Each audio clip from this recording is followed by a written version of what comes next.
Jayam Vishnupad Paramahamsa Parivrajapachaya Shishimad Govinda Swami Shilagurudeva Ki Jayam Vishnupad Paramahamsa Parivrajapachaya Shishimad His Divine Grace Srila A.C. Bhaktivedanta Swami Srila Prabhupada Jayam Vishnupad Paramahamsa Parivrajapachaya Shishimad His Divine Grace Srila Bhakti Siddhanta Saraswati Goswami Srila Prabhupada Adanta Koti Vaishnava Pindaki Namacharya Srila Haridas Thakur Ki Nansiko Shri Krishna Chaitanya Prabhu Nityananda Shri Advaita Gadadha Shri Vasudeva Shri Gaura Bhakta Vindaki Jai Shri Shri Radha Krishna Gopa Gopinath Shama Kund Radha Kund Giri Govardhan Ki Shri Vrindavan Dham Ki Shri Mayapur Navadvitam Ki Shri Kshetra Jagannath Puri Dham Ki Ganga Mai Ki Jamuna Mai Ki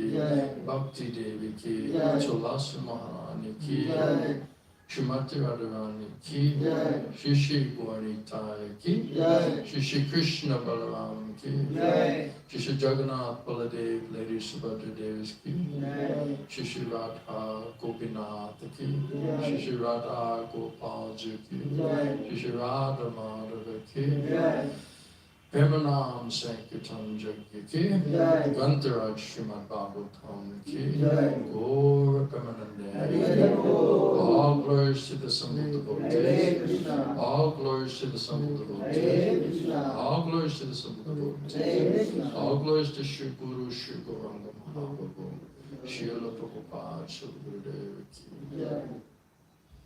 Om Jnanatina Dasha Dhananjana Shlankara Chakshana Tasmai Shri Gurudeva Hare Krishna. I hope everyone's doing good. You're getting mercy today. So maybe we can read few things, have a little discussion. This is the medicine, the Harikatha, Krishna-katha, Bhagavad-katha, that is the medicine.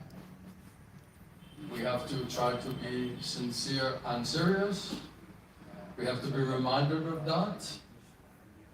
That way Krishna will be pleased with our effort and he may manifest.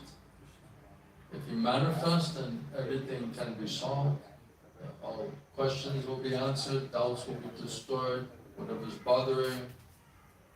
Everything will automatically manifest by Krishna's mercy. So we have to do it in a pleasing way for our own purification. It's a process of Krishna consciousness, a process of purification. You're so fortunate you have a nice translator like Hare Krishna. And Devaki is also helping Russian devotees. This is nice. It's like a nice, try to help other people. Material world, everyone is worrying just about themselves. Isn't it? But when you try to help other people, then automatically you get mercy. So we're trying to help other people how to benefit in their Krishna consciousness, and automatically, if we sincerely try, then Krishna is pleased with us, Shri Guru Granth is pleased with us, then automatically we get the benefits. Automatically we become purified and we become happy. Material life, everyone is so selfish, so narrow, everyone just I, me, mine, just worrying about themselves. I, me, and mine, I, me, and mine, as if we're the center of the whole universe. Right? So we have to be, that's Prabhupada calls it Dharatma. It's like a narrow-minded and a selfish-minded. We're supposed to become Mahatma, means broad-minded. Otherwise, Dharatma means always fearful, always in a weakened position, always some anxiety, right? So this is not for us. So we're going to discuss about this topic tonight. Because one of these anarthas is a weakness of the heart, weakness of the mind, due to this bodily conception of life.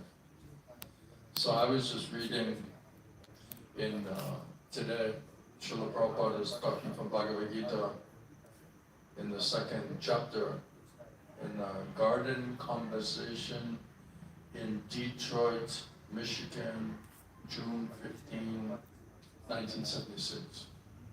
We have to quote authority, otherwise why you should listen to me?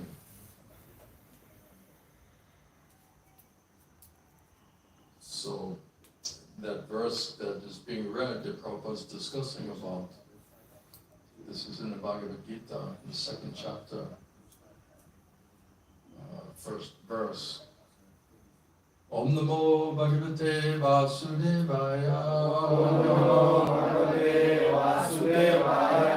Om Namo Bhagavate Vasudevaya. Om Namo Bhagavate Vasudevaya. Om Namo Bhagavate Vasudevaya. Om Namo Bhagavate Vasudevaya.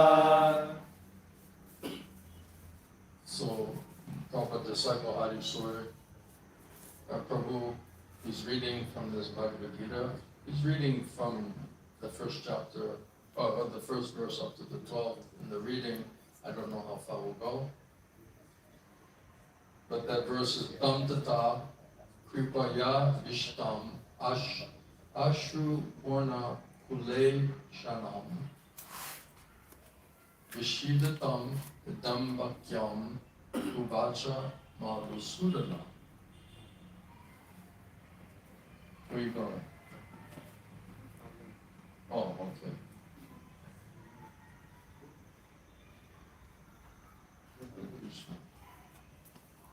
Where's my garland? Come on. I knew something was missing.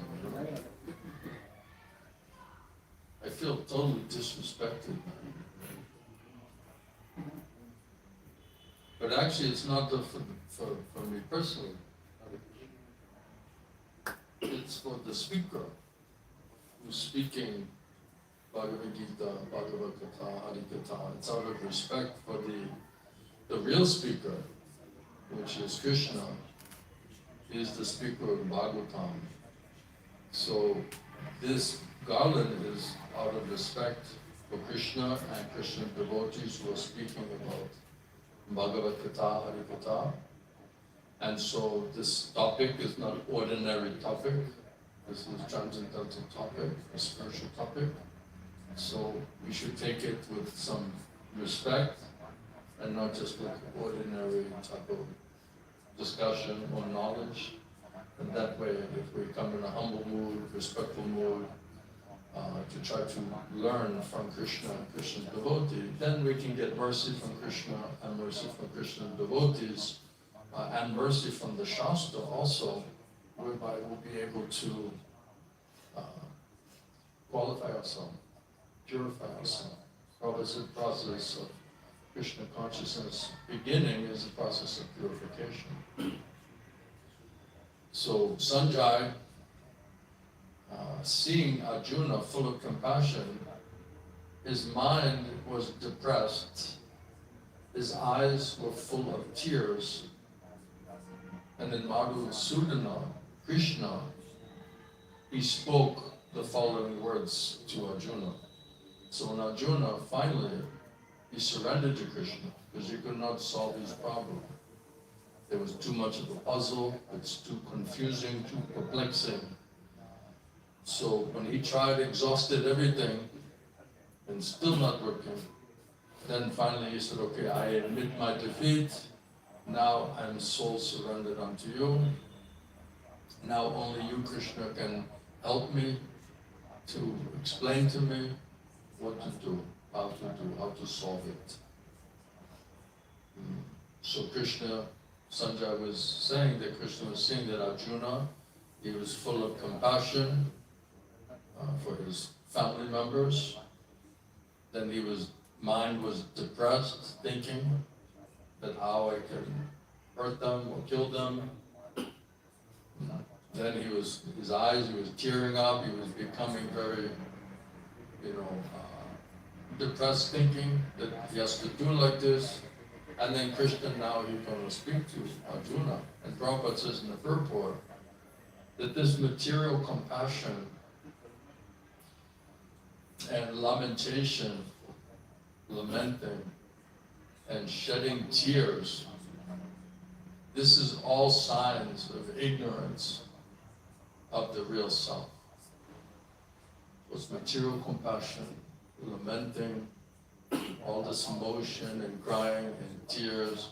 This is not coming from soul platform. This is coming from Maya materialistic platform. And Prabhupada says this is all due to ignorance of the real self. So compassion for the soul, for the eternal soul, how to deliver the soul. This is self-realization. But the so-called compassion just with the body and lamenting emotionally with the tearfulness, this is some type of ignorance, some weaknesses there. The word Madhusudan, Prabhupada said, is significant in this verse. Lord Krishna, he killed the demon Madhu, and now Arjuna wanted Krishna to kill the demon of his misunderstanding that had overtaken him in the discharge of his duty.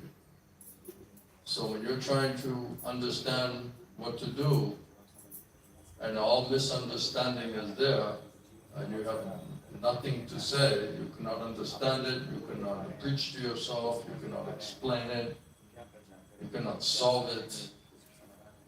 So this is all considered to be like a demon of misunderstanding. So remember we were talking in the Mayapur how this mental speculation, Prabhupada said everyone addicted to mental speculation. So because we're just listening to this mental speculation, Maya is controlling that. So sitting place of Maya, intelligence, mind and senses. So if you're just focused on material mental platform, intellectual platform, then Maya is infiltrated there. And then she'll concoct something, and she'll create some misunderstanding and some, how do you say, what was the word? Yeah. Some misunderstanding will come there. Then we'll be misled, and we won't know what to do, what not to do. And that's due to this bodily consumption, too much reliance on material intelligence, mind and senses. Therefore Maya is influencing there. And this is what is causing this, this ignorance of what is really the best thing to do for your soul. And therefore will speculate and will concoct or manufacture the wrong thing. And then that only makes the matter worse. So when Arjuna understood that all of these doubts, all of this misunderstanding, all of this confusion, all of this disturbance, he couldn't solve it, then finally he surrendered to Krishna. And he's asking Krishna here, Prabhupada said, that just like you killed the Madhu demon, now Arjuna wanted Krishna, please kill this demon of misunderstanding that has overtaken him and not allowed him to nicely discharge his duty. So he understood this was an impediment, obstacle of his ability to execute and discharge his occupational duty. So he couldn't overcome it himself, so therefore he's asking Krishna as spiritual master, can you kill this demon of misunderstanding which has overtaken him? So Prabhupada says that no one knows where compassion should be applied. Compassion for the outward dress of the drowning man, it's a senseless.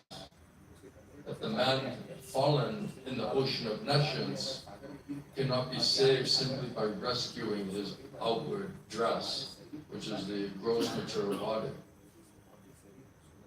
So one who does not know this, he laments for the outward dress, that is called the Shudra. Kala Shudra Sambhava. So we're in a bodily platform, Tamagun, Rajagun platform. This is a lower modes of material nature, so much ignorance, so much lust, so much covering is there. So we're just lamenting, crying, emotional weakness due to this lower modes of nature, and then we're just a complete bodily platform. In one place, Prabhupada was saying, until you become Brahmana, real Brahmana, only then you can become devotee. So if you're not Brahmana, you're not in the Sattva Gun, Shuddha Sattva platform, that's the platform of the soul, then you're not devotee because you're not in devotee consciousness. You cannot be in material consciousness and say, I'm devotee. And if our desires, attachments, everything is for the material, then why we're saying we're devotee? You understand? It's based on what is your desire. So what is your desire? Is it spiritual or is it material? You guys are worrying about money. Right? That's all you're worrying about. So because of that, there's a karma, jnana, materialism means no peace, all anxiety, all disturbance, because how to do, what to do. Right? Now the whole situation, before you guys very confident, right? So now all of a sudden the reality is there. What's the reality of the world situation? Now you understand there's so much obstacles, so much impediment, so much uncertainty. Right? So now you're in a confused state as to what to do, what not to do. Now your confidence is not so strong. Now you're doubtful, isn't it? Before you were hearing, you were strong. Now you're hearing, and then mind will be like, you see, after hearing from this person, you develop so many doubts. You see, but it's not real. It's a false confidence. It's just the ignorance, because we don't know what is the reality of the situation or the condition. So only the truth will actually reveal to you what is the reality. Otherwise we're just in a big illusion, and that will just create a chaos. My Gurudev used to say many times, you don't understand, you misunderstand, you're going to create a chaos and real disturbance in your life if you misunderstand. So here, Arjuna is saying he has so much misunderstanding, his life was in a chaos, because he doesn't know what to do, what not to do. And then finally, when it was unacceptable, then he surrendered. Then he looked to surrender to Krishna, accept him as Guru. Otherwise, we're just in the bodily lower modes of nature. This is Shuddha consciousness. You say, I'm devotee. Why devotee? Because we put on tilak and some dhoti, that makes us osari, that makes us devotee. So devotee means consciousness. What is our consciousness? What is our motivation? Who are we trying to please? Are we trying to please ourselves? In our family? Our friends? Is it selfish? Is it extended selfishness? In the bodily, material consciousness, material motivation? That's not devotee. That's karmi. That's materialist. So this is how to get free from that type of selfishness and this type of materialistic desires which are stopping us from being devotee, real devotee. So that's why we have to decide what do we want to be, who do we want to be, how do you want to live your life, what are the decisions that you'll make. Is it spiritual or is it material? And Krishna will fulfill those desires accordingly. He's a witness, he's the judge, he'll say.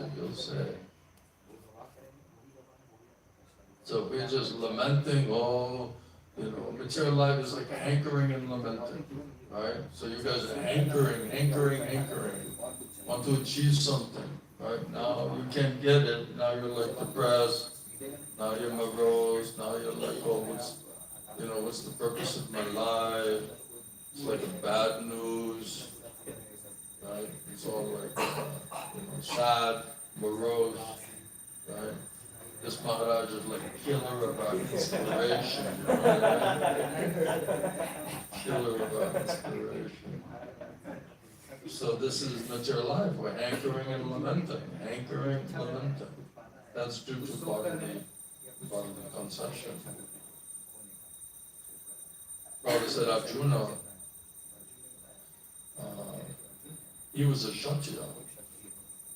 So, and this conduct of Kshatriya, acting like the lower modes of nature, like Shudra, this was not expected from Kshatriya, from someone in the higher classes. Not expected to be lamenting, weak, bodily concept of life, crying, lamenting. This is not expected from them. Lord Krishna Prabhupada says, however, he can dissipate, he can get rid of all of this hankering and lamentation of a person who's ignorant. And for this purpose, the Bhagavad Gita was being sung or explained by him. So if one wants to be hankering and lamenting, you like anxiety and depression, then this is the way to get out of that. If you like your anxiety and you like your lamentation, then you stay ignorant consciousness, then see if you like that kind of life. Anytime we ask the devotee, you like anxiety or you like depression? What's better? And they're like, what kind of question is this? Nobody likes anxiety or depression, But if we're not Krishna conscious, what state of mind are we in? We're either in complete anxiety, how to do, what to do, or if we cannot achieve it, then we're depressed, we're morose, we're like, what's the use? Like, I see no future, my life is just useless, I'm useless, isn't it? So it's all anxiety, depression, it's all hankering and lamenting.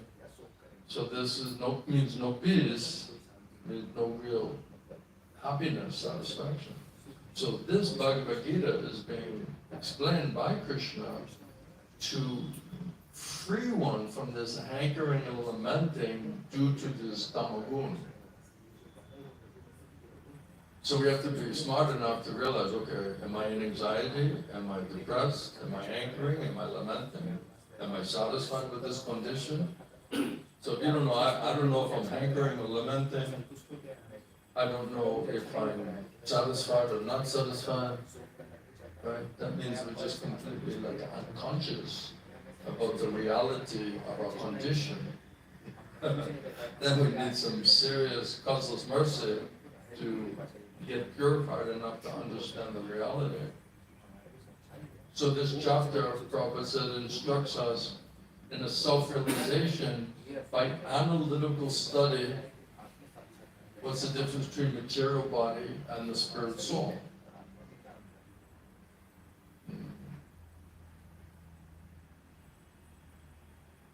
Then in the next verse, now Krishna is telling to Arjuna that kutas tva kashmalam idam vishame samupashkitam anarya jushtam ashvagyam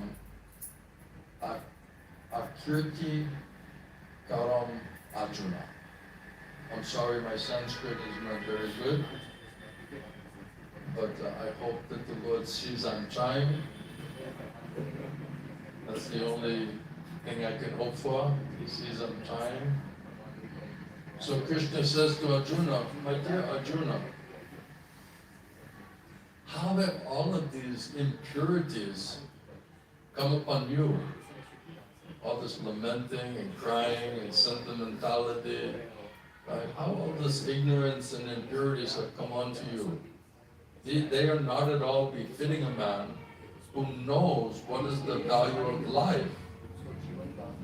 They lead not to higher planets, but to infamy. So with this type of impurity, you cannot even go to higher planets, what to speak about going to Krishna-loka.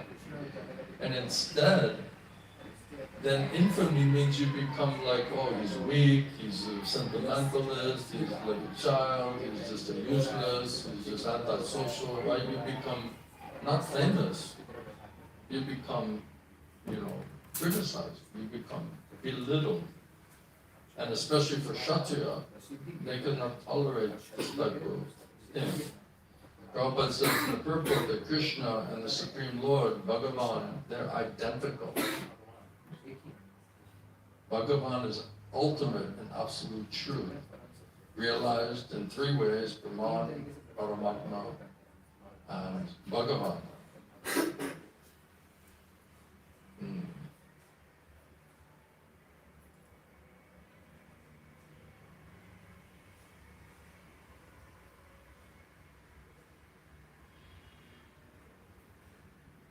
So there's a description here about Brahman, Paramatma, Bhagavan. Srila Prabhupada is explaining how Krishna is and why Krishna is Bhagavan. That there's no truth superior to him. And he is the source of both the impersonal Brahman and the Supersoul.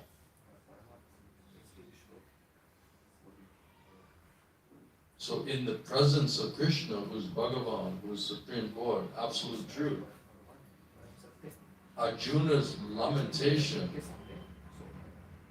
crying, lamenting for his kinsmen, for his bodily relations, this is very certainly unbecoming. It's not fitting and it's not attractive. It's not nice to see that he's acting like this. And therefore Krishna, he expressed his surprise with the word kuta. Where from such impurities, where have they come from? This impurities, this weakness, this is not expected from a person who belongs to civilized class of men known as Aryans. Everyone wants to be Aryan, right? Yes, where Indian means Aryan automatically, right? But what is real Aryan? That belongs to civilized class of men known as Aryans. And this Aryan is applicable to a person who knows the value of life and have a civilization which is based on spiritual realization. So if we do not have a life based on spiritual realization and understanding the purpose and the value of the human form of life, then we cannot say Aryan. Those persons, Prabhupada says, who are led in a material conception of life attached to the body and the bodily relations, they do not know what the aim of life, or that the aim of life is realization of the absolute truth of Vishnu Bhagavan. Because they are captivated by external features of the material world. So they're captured by Maya. Maya has captured their intelligence, mind, and senses because of so much lust, material bodily conception. Then all of this spiritual topics, realization is we're deaf, dumb, and blind. And therefore we do not know what is the real purpose and the value of our life, the human form of life. So those persons, Prabhupada says, who have no knowledge of this liberation, that the life is meant for purification and liberation from this material bondage, they are called non-Aryans. So although Arjuna was a Kshatriya, he was deviating from his prescribed duties by declining to fight. So this act of cowardice, when you're cowardice, you're afraid, this is described as befitting the non-Aryans. So we're very much afraid, cowardly, too much gripped, overwhelmed by fear and anxiety. We become coward, that we don't do our duty.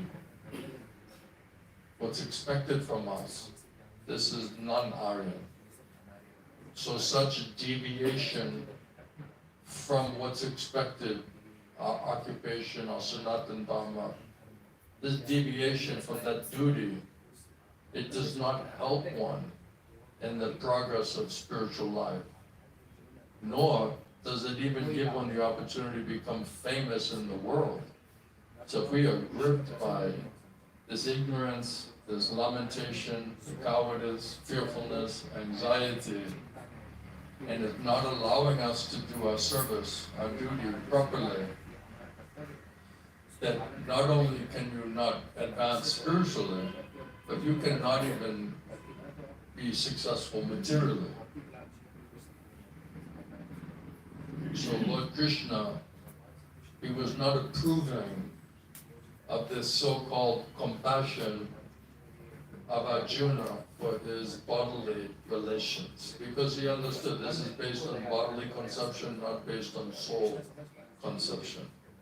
So he not to like it, not approved of it, and he's really criticizing Arjuna as conditioned soul, that how is it that you became, because you're expected to be higher class, you're expected to be Aryan, devotee, but because of this weakness, this fearfulness on bodily platform, therefore you're declining to carry out your duty, your occupation.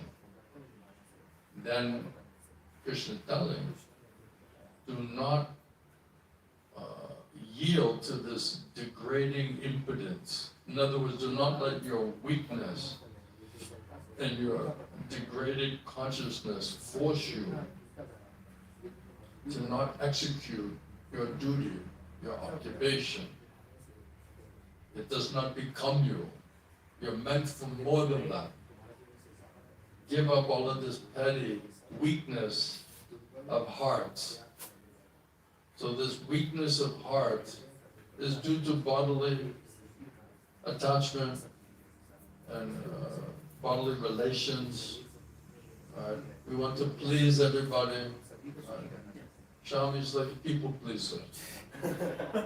He wants everybody to like him. He doesn't want to upset anybody. He wants to try to please everybody, right? It says, you can't please all of the people all of the time. You see? So it's a nice, even Prabhupada talking about Arjuna, because because he's compassionate and he wants to, help his family. So it's actually a nice quality. But not if it's in material consciousness for materialistic purpose. Then this is just due to some weakness that you cannot stand up and face that. We don't want to displease anybody, we become weak, we get an anxiety, then you become impotent, you cannot do anything. You don't know what to do, what not to do. Somebody's gonna get upset. Okay? Somebody's not gonna like your decision. That's just the nature of the beast, like they say. This is just the reality. So then you have to think, okay, who am I trying to please? I have to please Guru and Krishna. They're giving me my duty, my occupation, my seva. That Sanatana Dharma means, okay, how do I follow that instruction which is pleasing to Guru and Krishna? You water the root of the tree, then the branches, the twigs, the fruits, the flowers, everything automatically getting nourished. If you try to nourish everything else and everybody else, and you don't surrender and water the root of the tree, then nobody will be pleased. You understand? So people pleasing, if you don't please Guru Krishna, you're not going to be pleased. So if you're not pleased because Guru Krishna are not going to be pleased, then how are you going to please anybody else? Right? If you can't help yourself, then how can you help anybody else? If you're a completely dysfunctional person, means uncontrolled mind and senses don't know what to do, then will not be effective even in our own personal life, what to speak about trying to help other people. So the first thing is, devotional service means, what is pleasing to Krishna?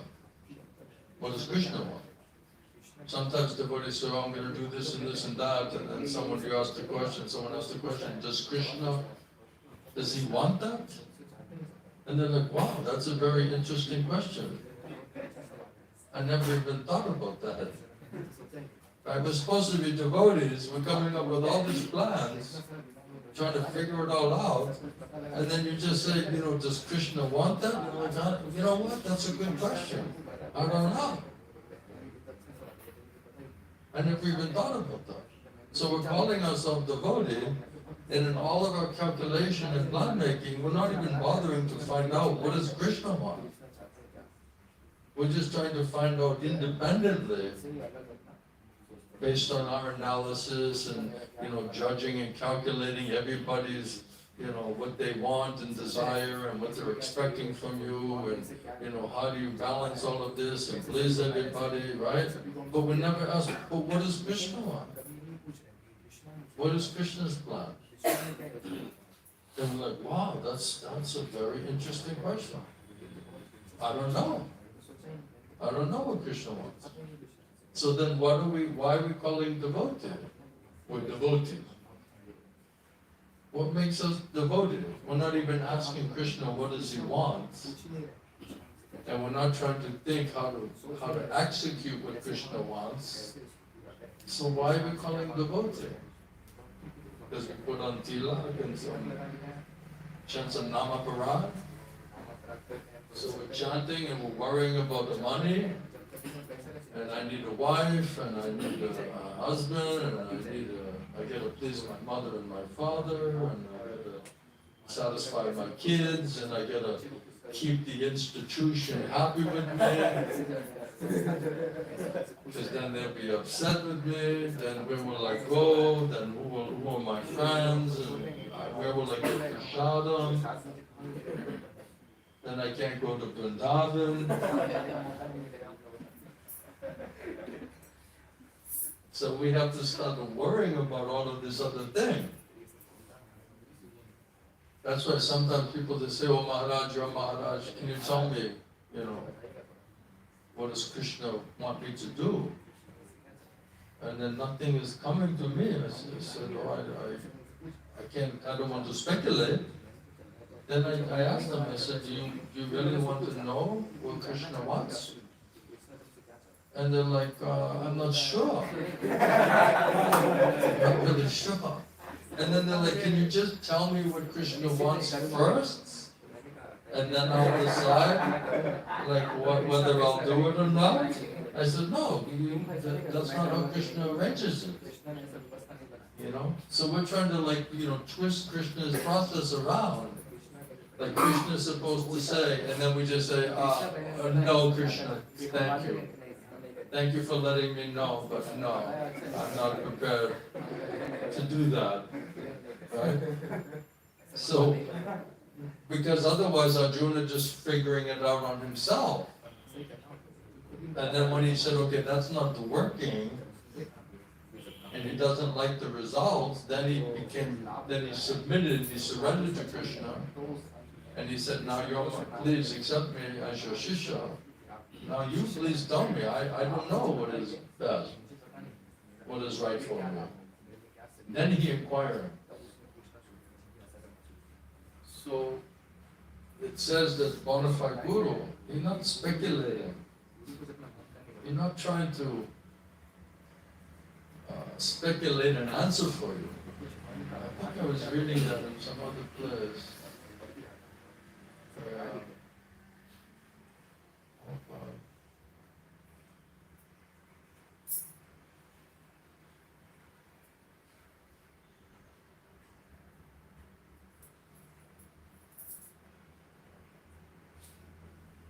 Where did I see that?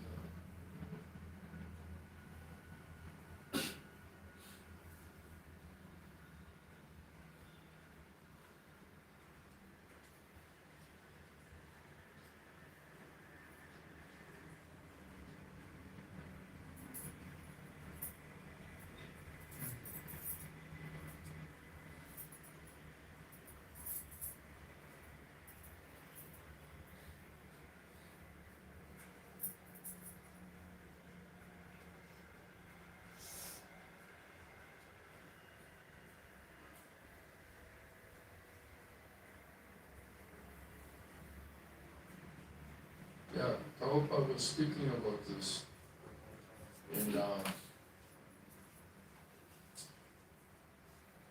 initiation of his disciple. This was in Hawaii. Prabhupada was speaking. An initiation of Ambarish Das in Honolulu in 1975. And Prabhupada was saying here,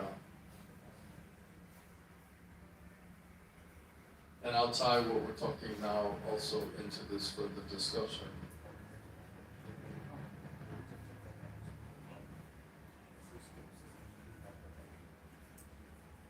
So Prabhupada was talking about chanting and how we have to try to purify ourselves by chanting Hare Krishna Maha Mantra.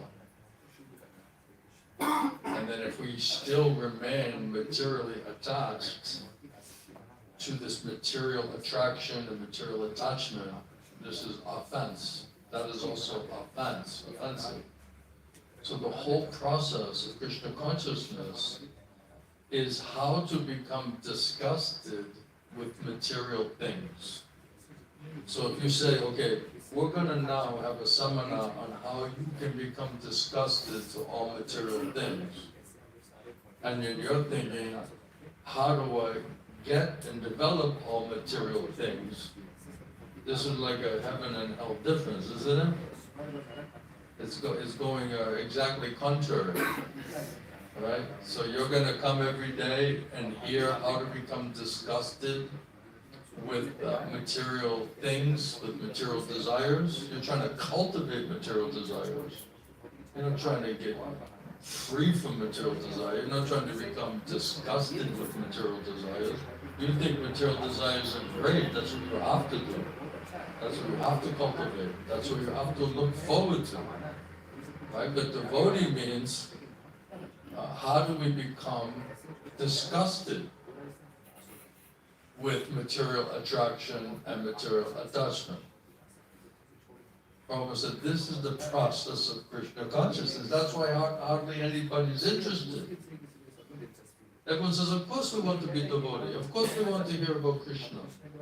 Right? And then when you start saying, okay, this is going to help you to become disgusted materially, to the point that you give up all faith and hope in your materialistic desires, wow, I don't know if I'm ready to hear all of that. That seems heavy. That's like a heavy information. One day he's talking about financial system, next day he's telling this is all Maya, and you should become totally disgusted by all of this materialistic things.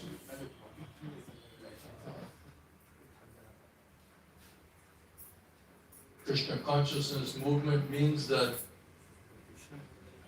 all the conditioned souls who have come to the material world, how to enjoy sense gratification independently. Are your plans, aren't they all the plans for sense gratification? How to get money, how to get this, that, do this, that, right? It's all materialistic sense gratification. Prabhupada said this is our main disease. that means you're in a disease consciousness.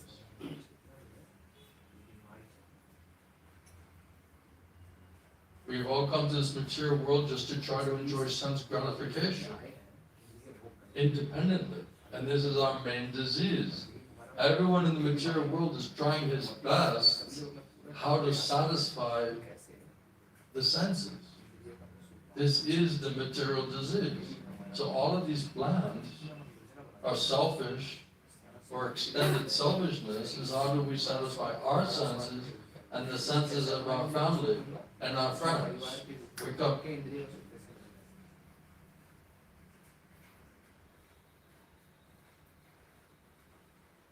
You have to be able to hear. If you're sleeping, you won't hear anything. You want to come closer? I'll come closer. That's good, then you can hear better. So Prabhupada said this is all material disease. Right, so who wants a sadhu guru who's going to cure your material disease? You see? That's why most people, they don't want to surrender to Krishna or Krishna devotee. That's why they go to Lord Shiva and the demigods. Right? Or they find a guru who doesn't tell them anything. Yes, I have guru. He comes once a year, 1-2 days. We do some puja. We bring some coconuts.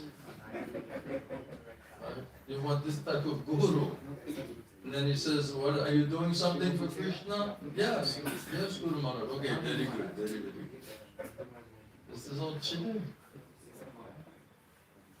Never says anything. There's material disease. And Krishna consciousness movement means how to cure this material disease and to go back home, back to Godhead. So are we in the Krishna consciousness movement? Are we in the International Society for Krishna Consciousness movement? How to destroy and cure this material disease with the goal of going back home, back to Godhead? Is that our anxiety? How do we cure our material disease? Is that what you're worrying about? Is that what you're worrying about? How to cure your material disease? And how to go back home, back to Godhead? Is that your goal? Is that your desire? Huh? Nah. What are you doing here, man? This could ruin everything for you. Prabhupada says it's not possible. Unless you get cured from your material disease, it's not possible to go back home, back to Godhead. So we must be disinfected. Have you come here to become disinfected? Material life, they put some spray there, right? On your hand, it's like a joke, right? With the COVID, disinfection, you know? That's not going to solve the heart problem. That's not going to solve the lust problem. You could swim in that stuff. You could swim in this whole bottle of this stuff. It's not going to cure the heart disease. So unless we cure our material heart disease, it's not possible to go back to Godhead. So we must be disinfected. But do we feel infected? Do we feel in a diseased state? Are we trying to get purified and disinfected from this materialistic diseased condition? Are we trying to fix that? This is the real process. So, bona fide guru will not flatter you and keep you in your ignorance. Oh, you're very nice. Oh, you're doing something for Krishna. Oh, very, very good. Right? And then nothing changes. Right? Doesn't affect any change in you. Then what is the point of that flattering if it keeps you in the ignorance? And then if bona fide guru speaks unpalatable truth, to try to cure the heart disease, to make us disgusted in material desires, then we're like, oh, I don't like this type of guru. It's like too heavy. It's too much information, right? Too much information. But Prabhupada said this is the real process. So how many people want the real process? Oh, I went to the temple, we took darshan, we took a prasad, I saw the devotees. Right? We all said Hari Bol, Hari Bol. We heard some lila, Gopi Bab lila. Now we feel happy. So this is not the process. This is a cheating process, right? So, yeah. You want to be disinfected? He wants to sleep and be disinfected at the same time. Then when he wakes up, he's like pure devotee. It's like, wow, it's nice. You go for the surgery, right? I don't want to feel anything.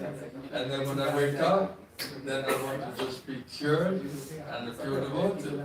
Yeah. So? Of course. Prabhupada mentioned about if you chant 16 rounds and follow the four regulative principles. Try to give up the offenses while chanting. Right? Chant, try to give up the offenses, try to chant purely, follow the principles, and what? And take a lot of prasadam. and be engaged in helping Sankirtan mission. And what? Preaching. Preaching. Yeah. What are you going to preach? If you're snoring, what are you going to preach?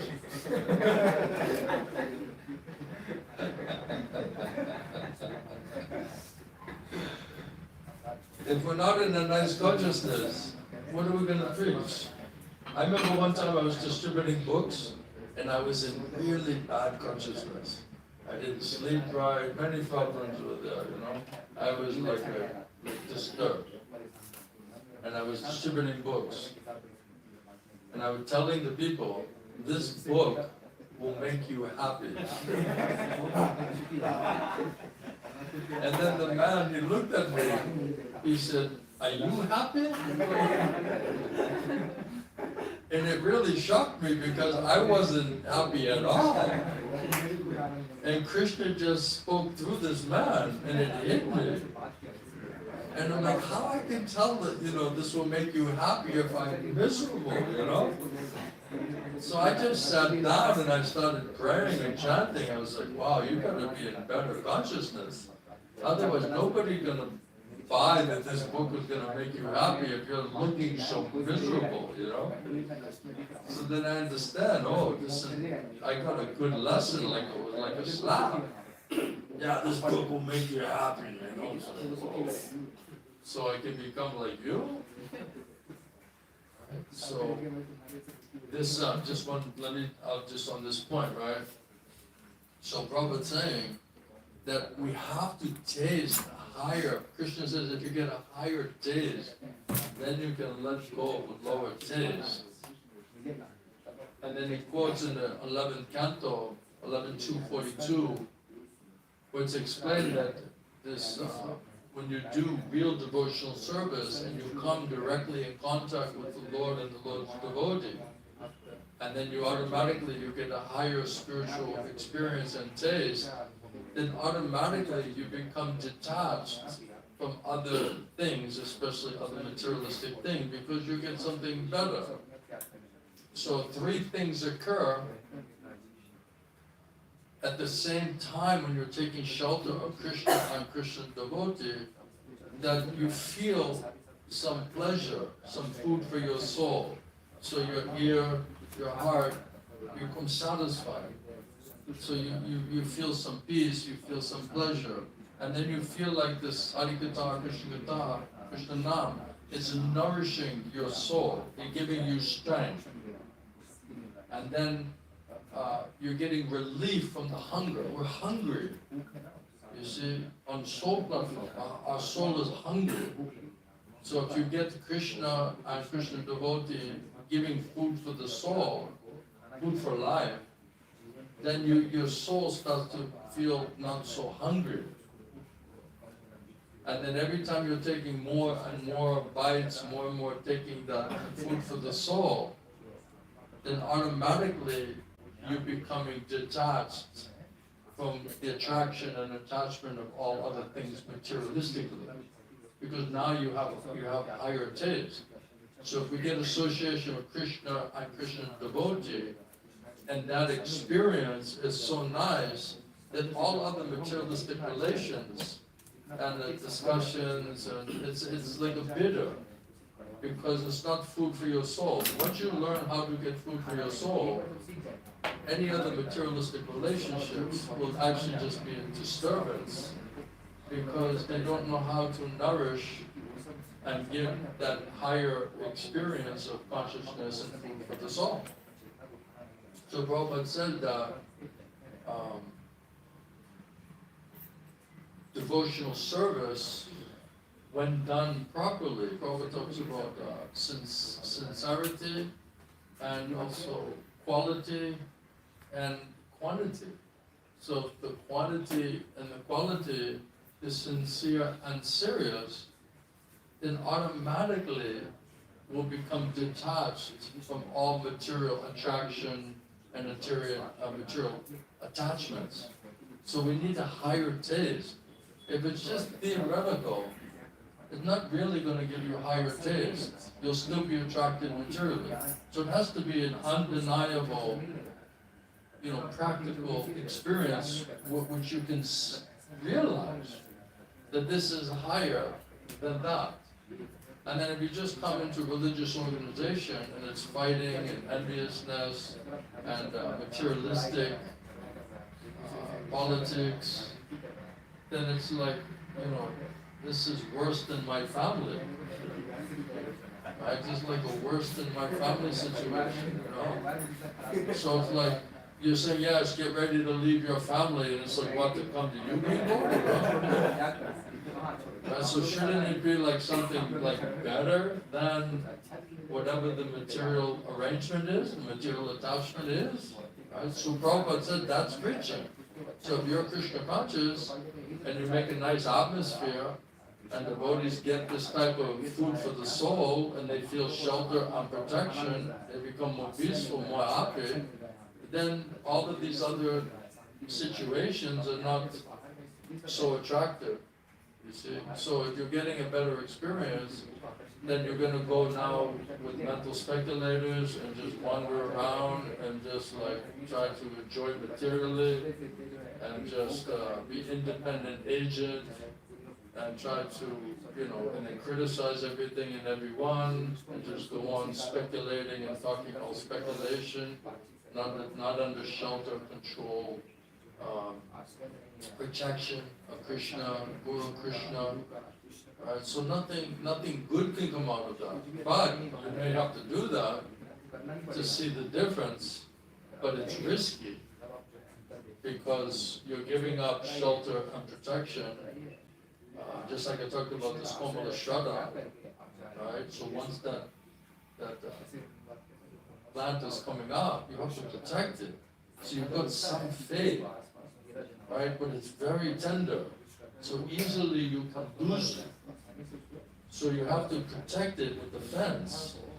And then if it's protected and it gets stronger, then you're not in a vulnerable, dangerous as much situation. But if you have faith, a little bit of faith, right? Just like, your father, right? He just was chanting and dancing. I was telling you're just like a young boy, right? You were like very simple, enjoying, happy, right? Because this was really from his soul. But because of external pressure and threatening, and now it's risky, right? So now all of a sudden, he gave up the pleasure and the simplicity because of outside external pressure and intimidation. So then you basically allowed that to steal from you a genuine spiritual happiness and experience. So you allowed them to cheat you out of food for your soul. That's too bad. But he has to, I guess, learn that lesson.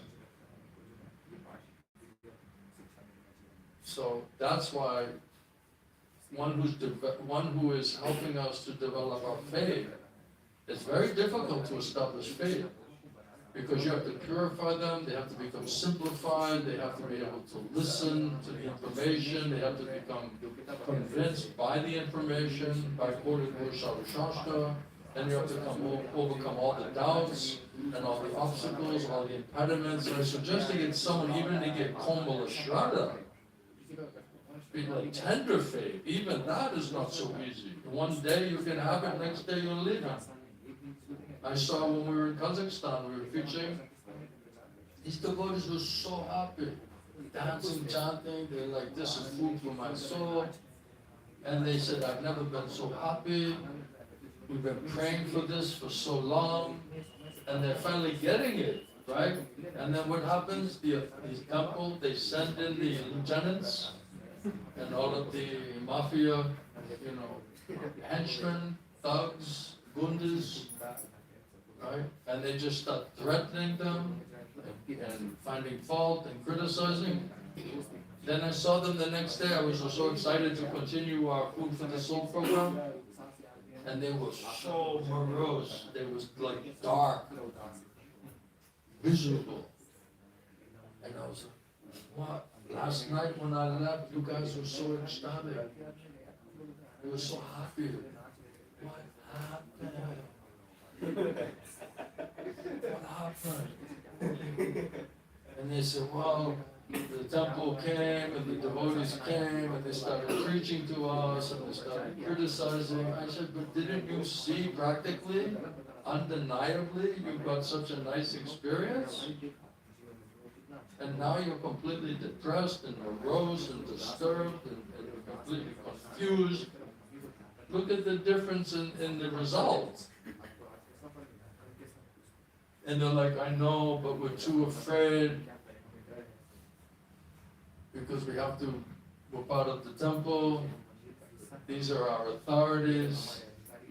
This is what our authorities are telling. I said, okay, this is the temple, those are your authorities.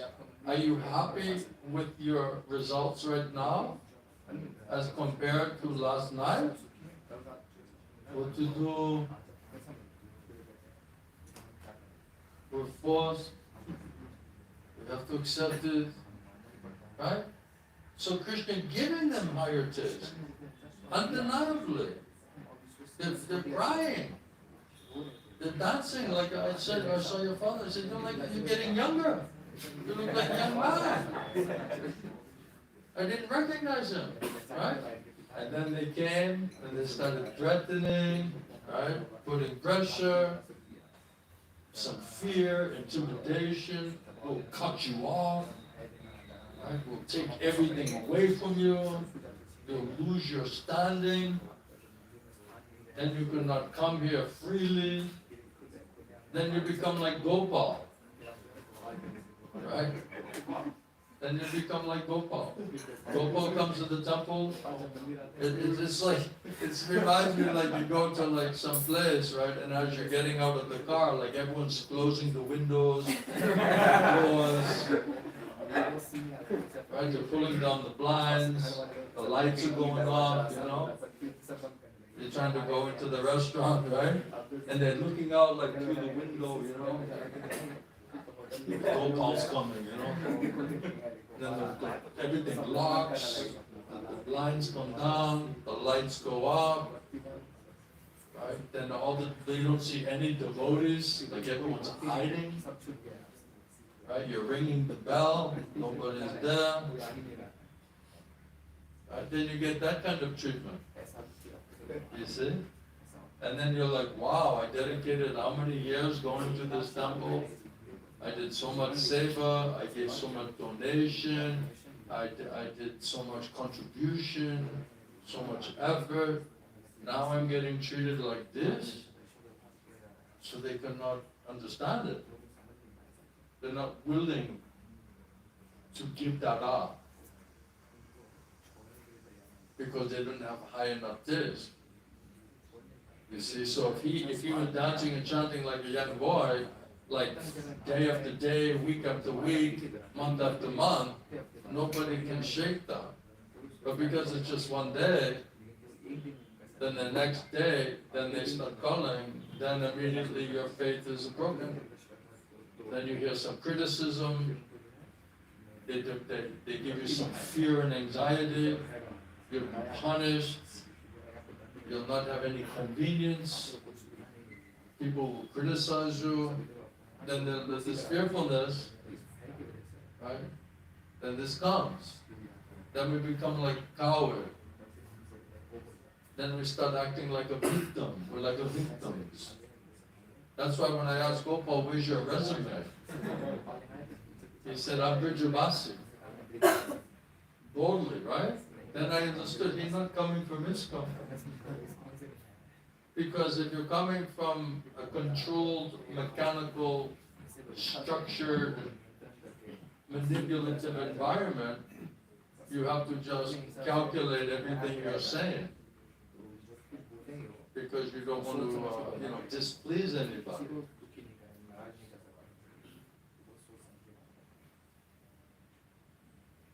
So then what happens is you become politically correct. So instead of being natural and honest and simple, now everything is like, you have to give the perfect answer to the perfect question. So it's all artificial, and it's all, how do you say, not real. It's not really who you are. You're not allowed to be who you are. You have to just be, one of the masses. You just have to fit in. Right? So we were talking on the way over, the elitists, right? They like this idea that there's a difference between them and you, right? But when it comes to everybody else, they want everyone to be the same. Right? Not more, not less. So there's the elitist, and there's the rest of you.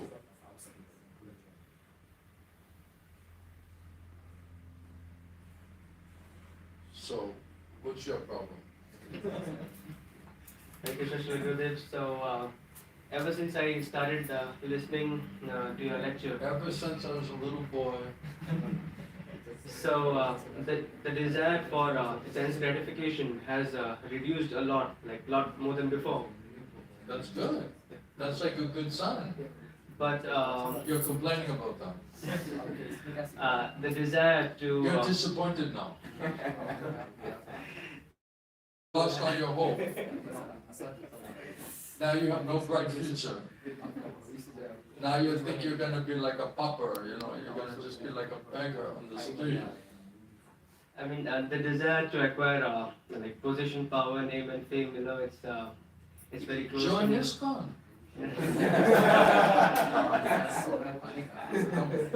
They'll give you a name, they'll give you a post, they'll give you some control, some money, some opportunity, right?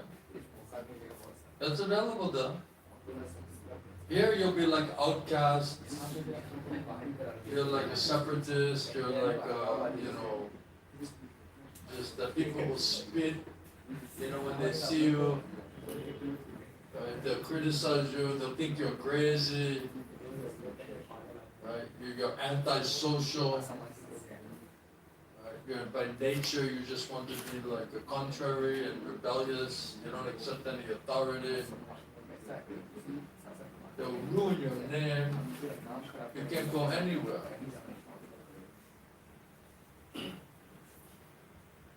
Like I'm in really. So that's a very interesting juxtaposition, right?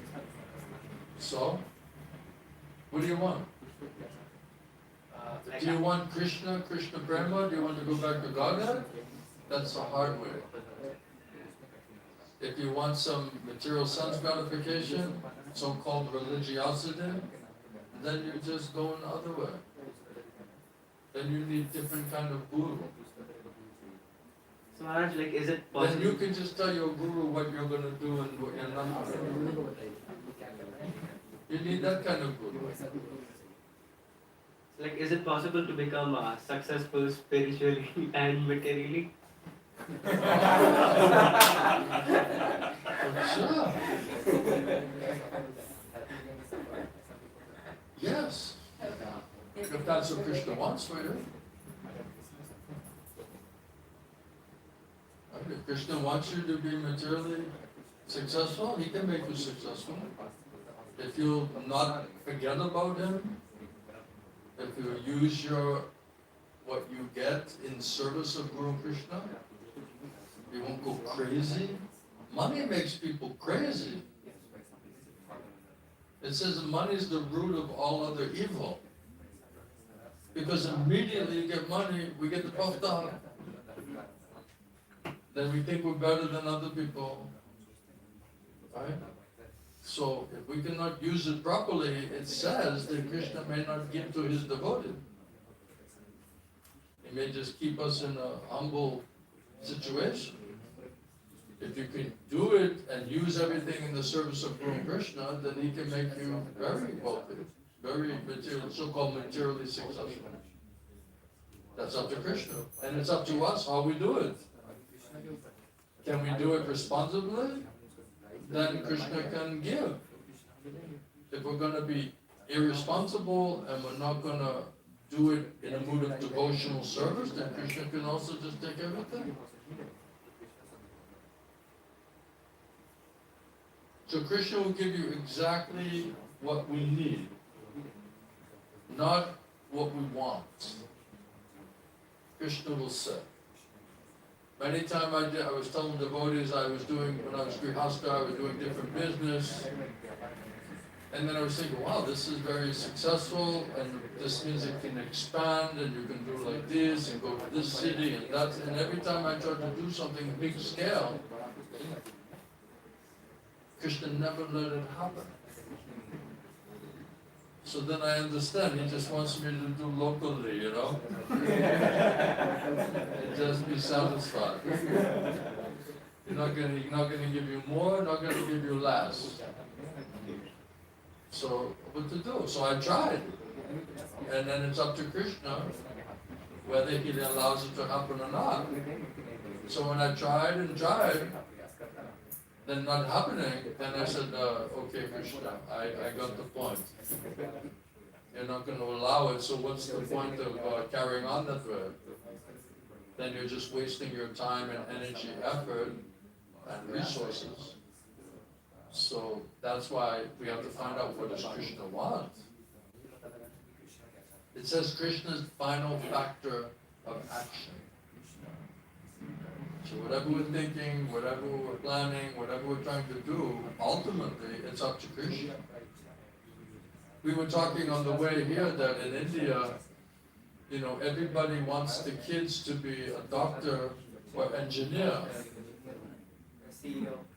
But it's not everybody's nature to be doctor or engineer.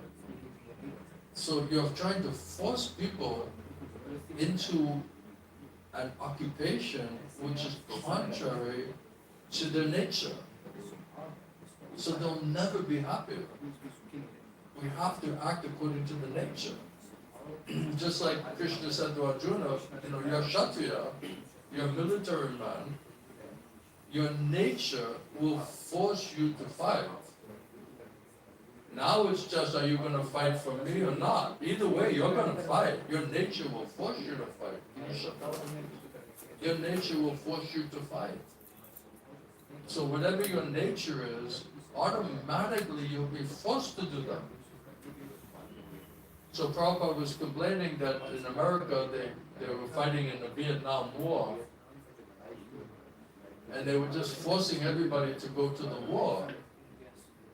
And Prabhupada saying these hippies, they're like poets and musicians and artists, and right? They're not military people, right? They want to just pick flowers and, speak poetry, draw some painting, They're not like gonna go kill people. So you're just like putting some gun in this boy's hand and sending him in the jungle, and he's coming from like some beach somewhere or the middle of a city, and now he's in the middle of Vietnam, and these guys are jumping out of nowhere, like they live in the forest, you know what I mean? How's the guy supposed to fight them, So it's so unnatural. That's why they said, don't send us to the war. Because it's not their nature. So Prabhupada says, bona fide guru, he knows psychological or the psychophysical nature of the student. So he engages them in service according to that nature in a way that will be accepted by Krishna in devotional service. So here Prabhupada just goes back to this original point that we were talking about, how it says that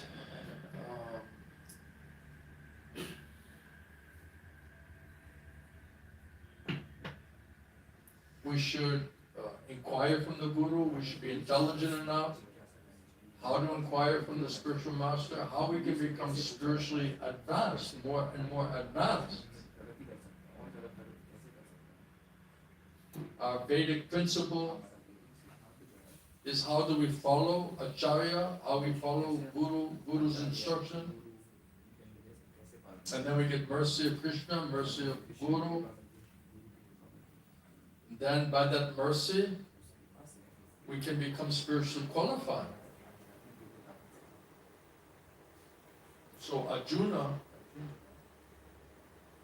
he surrendered to Krishna when he was completely puzzled as to what to do, what not to do, whether to fight or not to fight. Then he took shelter of Krishna as his guru. Krishna was with him, but he was like a friend. So Prabhupada said, friendly talk, sometimes it does not become very serious. So when you're just talking with your friend, it's not so serious. You may do, you may not do. It says a friend can deny to accept the instruction of another friend. So if your friend tries to instruct you, you can follow or not follow, right? But the disciple of the Guru, he cannot deny. He cannot say, no, I'll not do. So therefore, Arjuna surrendered, submitted himself, and said, now I'm your disciple, please guide me. I fully surrender to you.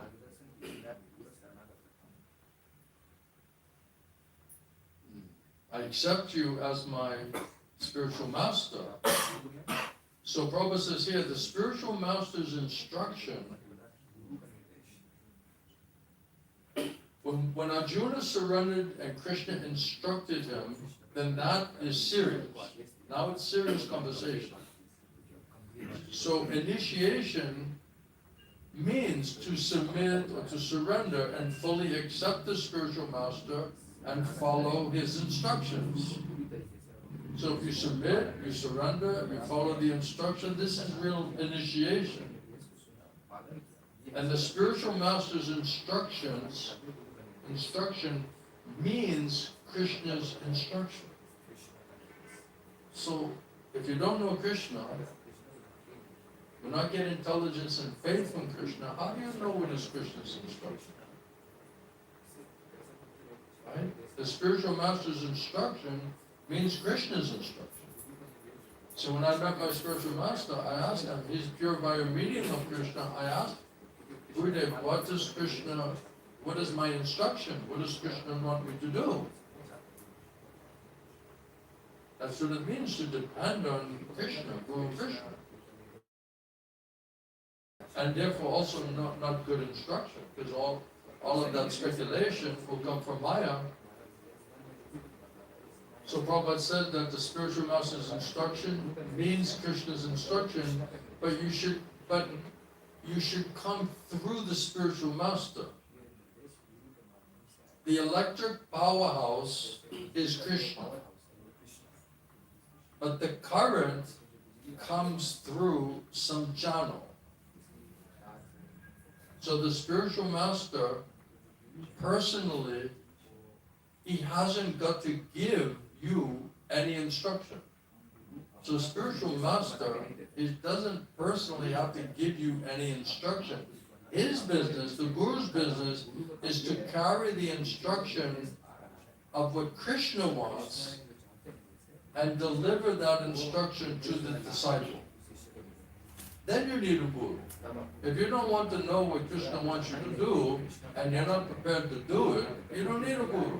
Because the Guru is only going to tell you what Krishna wants you to do, and if you don't want to hear it, you don't want to do it, then why Krishna will tell you, and then why you need a Guru?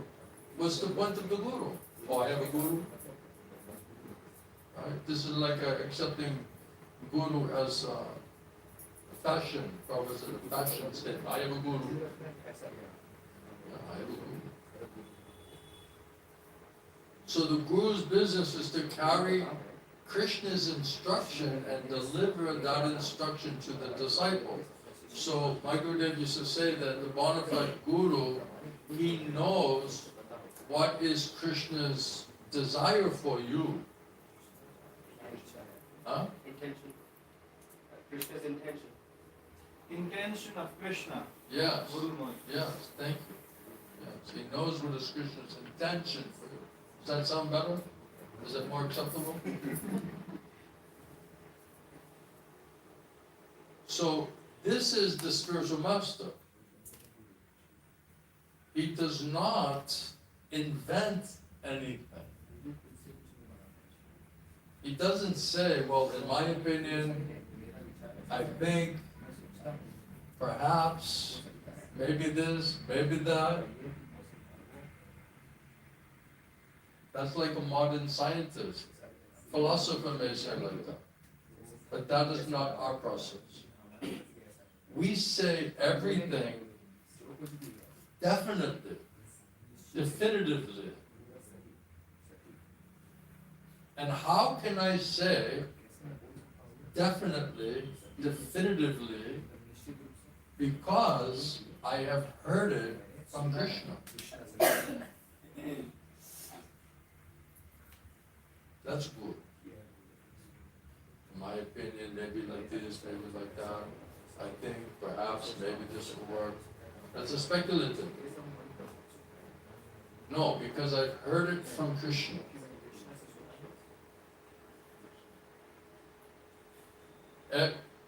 One can become spiritual master if he presents the instruction from Krishna as it is. Not that I am now advanced and I can change the process of what I receive from my spiritual master. Now I'm so advanced, I can change the process I receive from my spiritual master. Prabhupada said that is rascaldom. A spiritual master also does not change the words of Krishna and makes an improvement upon it. So the Guru, the disciple is not making an improvement on what the Guru said or an improvement on what Krishna said. There's no question, Prabhupada says, of improvement. You cannot improve, that is rascaldom. The spiritual master also does not change the words of Krishna and makes any improvement upon it. There's no question of improvement.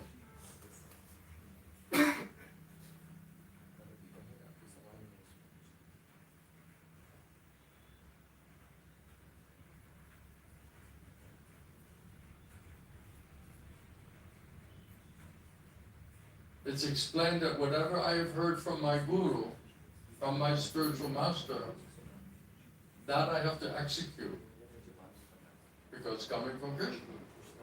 That is my life and my soul. I don't even mind if I become liberated or not liberated. That's up to Guru and Krishna. I'm just following instruction. What they decide for me, what I deserve, that will automatically happen.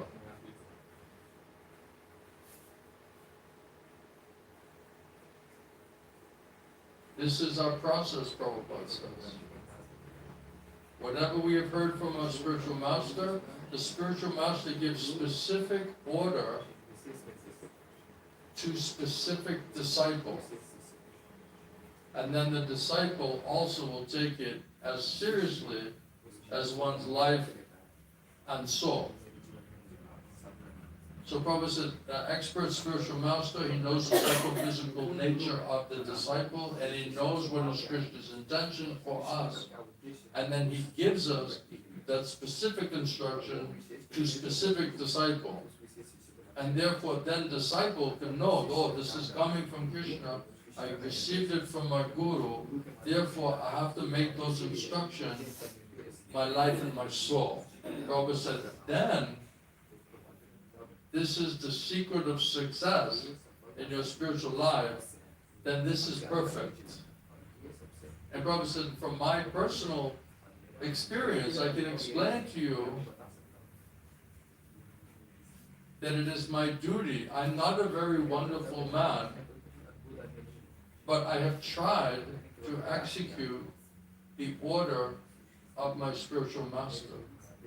So whatever little success you can give credit, that is my only qualification, that I just tried to execute the order of my spiritual master. That's all.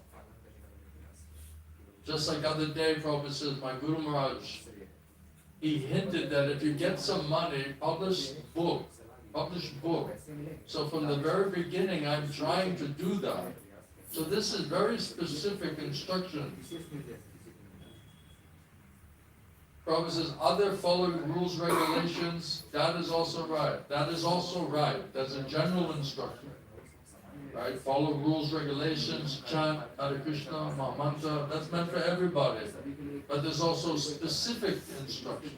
So the general instruction meant for everybody, and specific instruction meant for specific disciples. This is bona fide spiritual master. This bona fide spiritual master knows what can be executed by a particular disciple.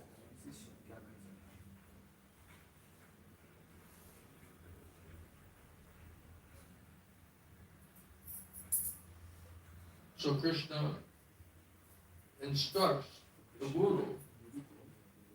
The Guru can understand what is your psychophysical nature, what you can do, what you cannot do.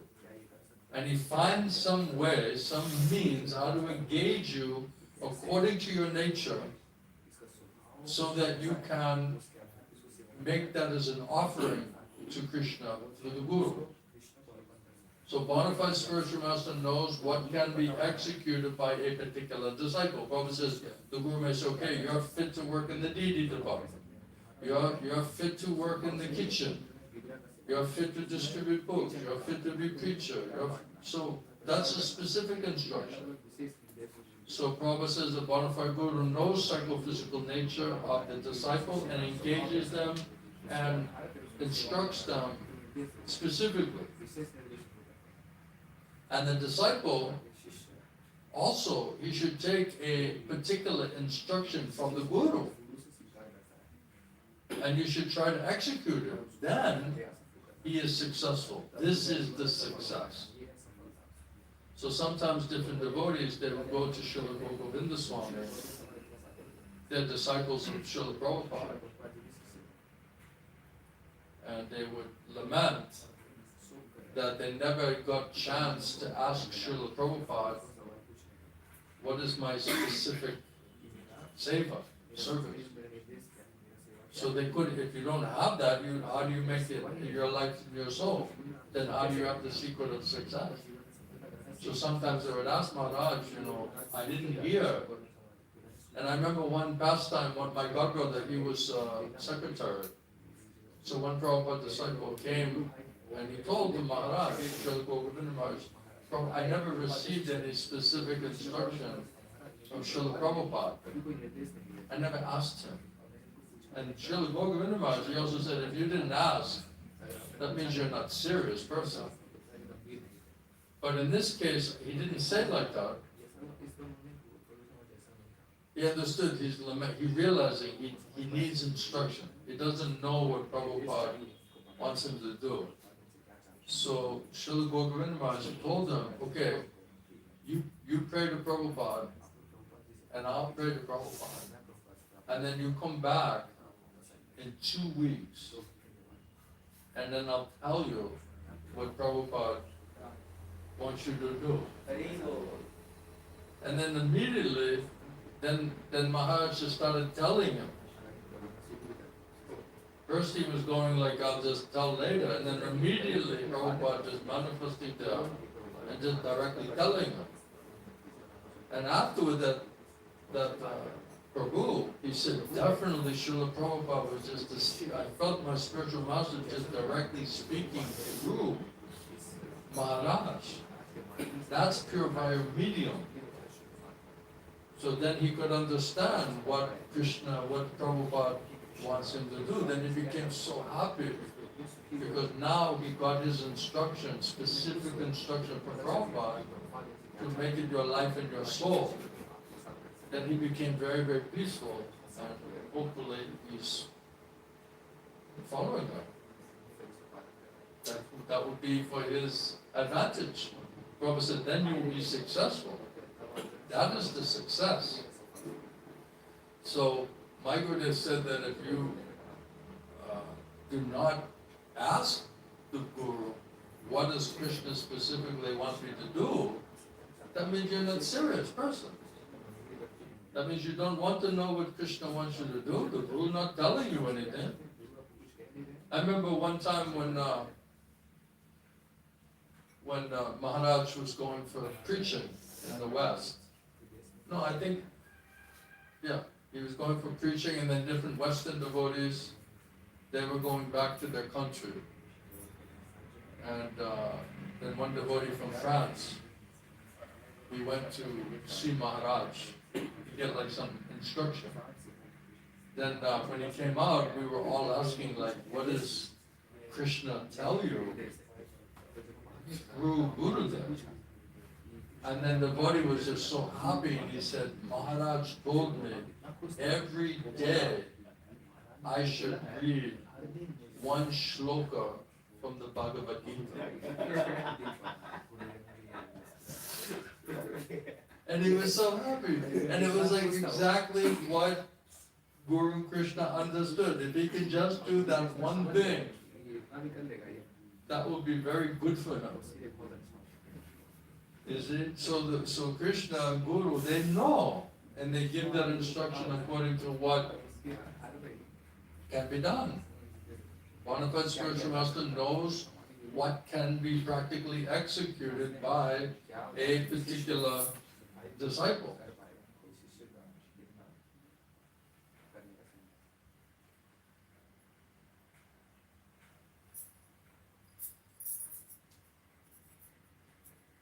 So, what else?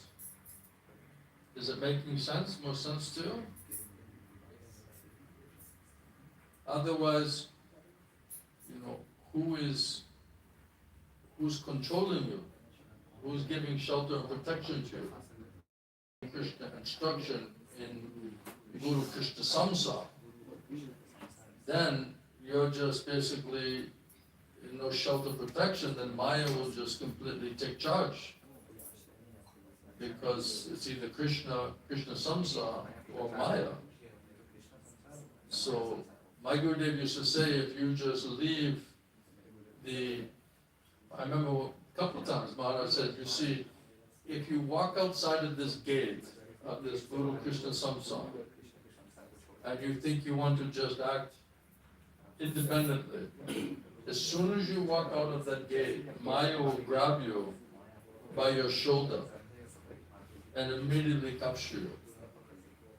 I remember another devotee was having trouble with his senses, and he was in a weakened position. So he could not trust even himself because uncontrolled mind and senses. So Maharaj told him, okay, you have to stay inside of this temple compound, and you have no permission to go outside. So he trapped him by his instruction, that only you can stay inside of the temple. Because he was in such a weakened position. And this devotee knows that I have no shelter, no protection, I'm fearful, I'm in anxiety.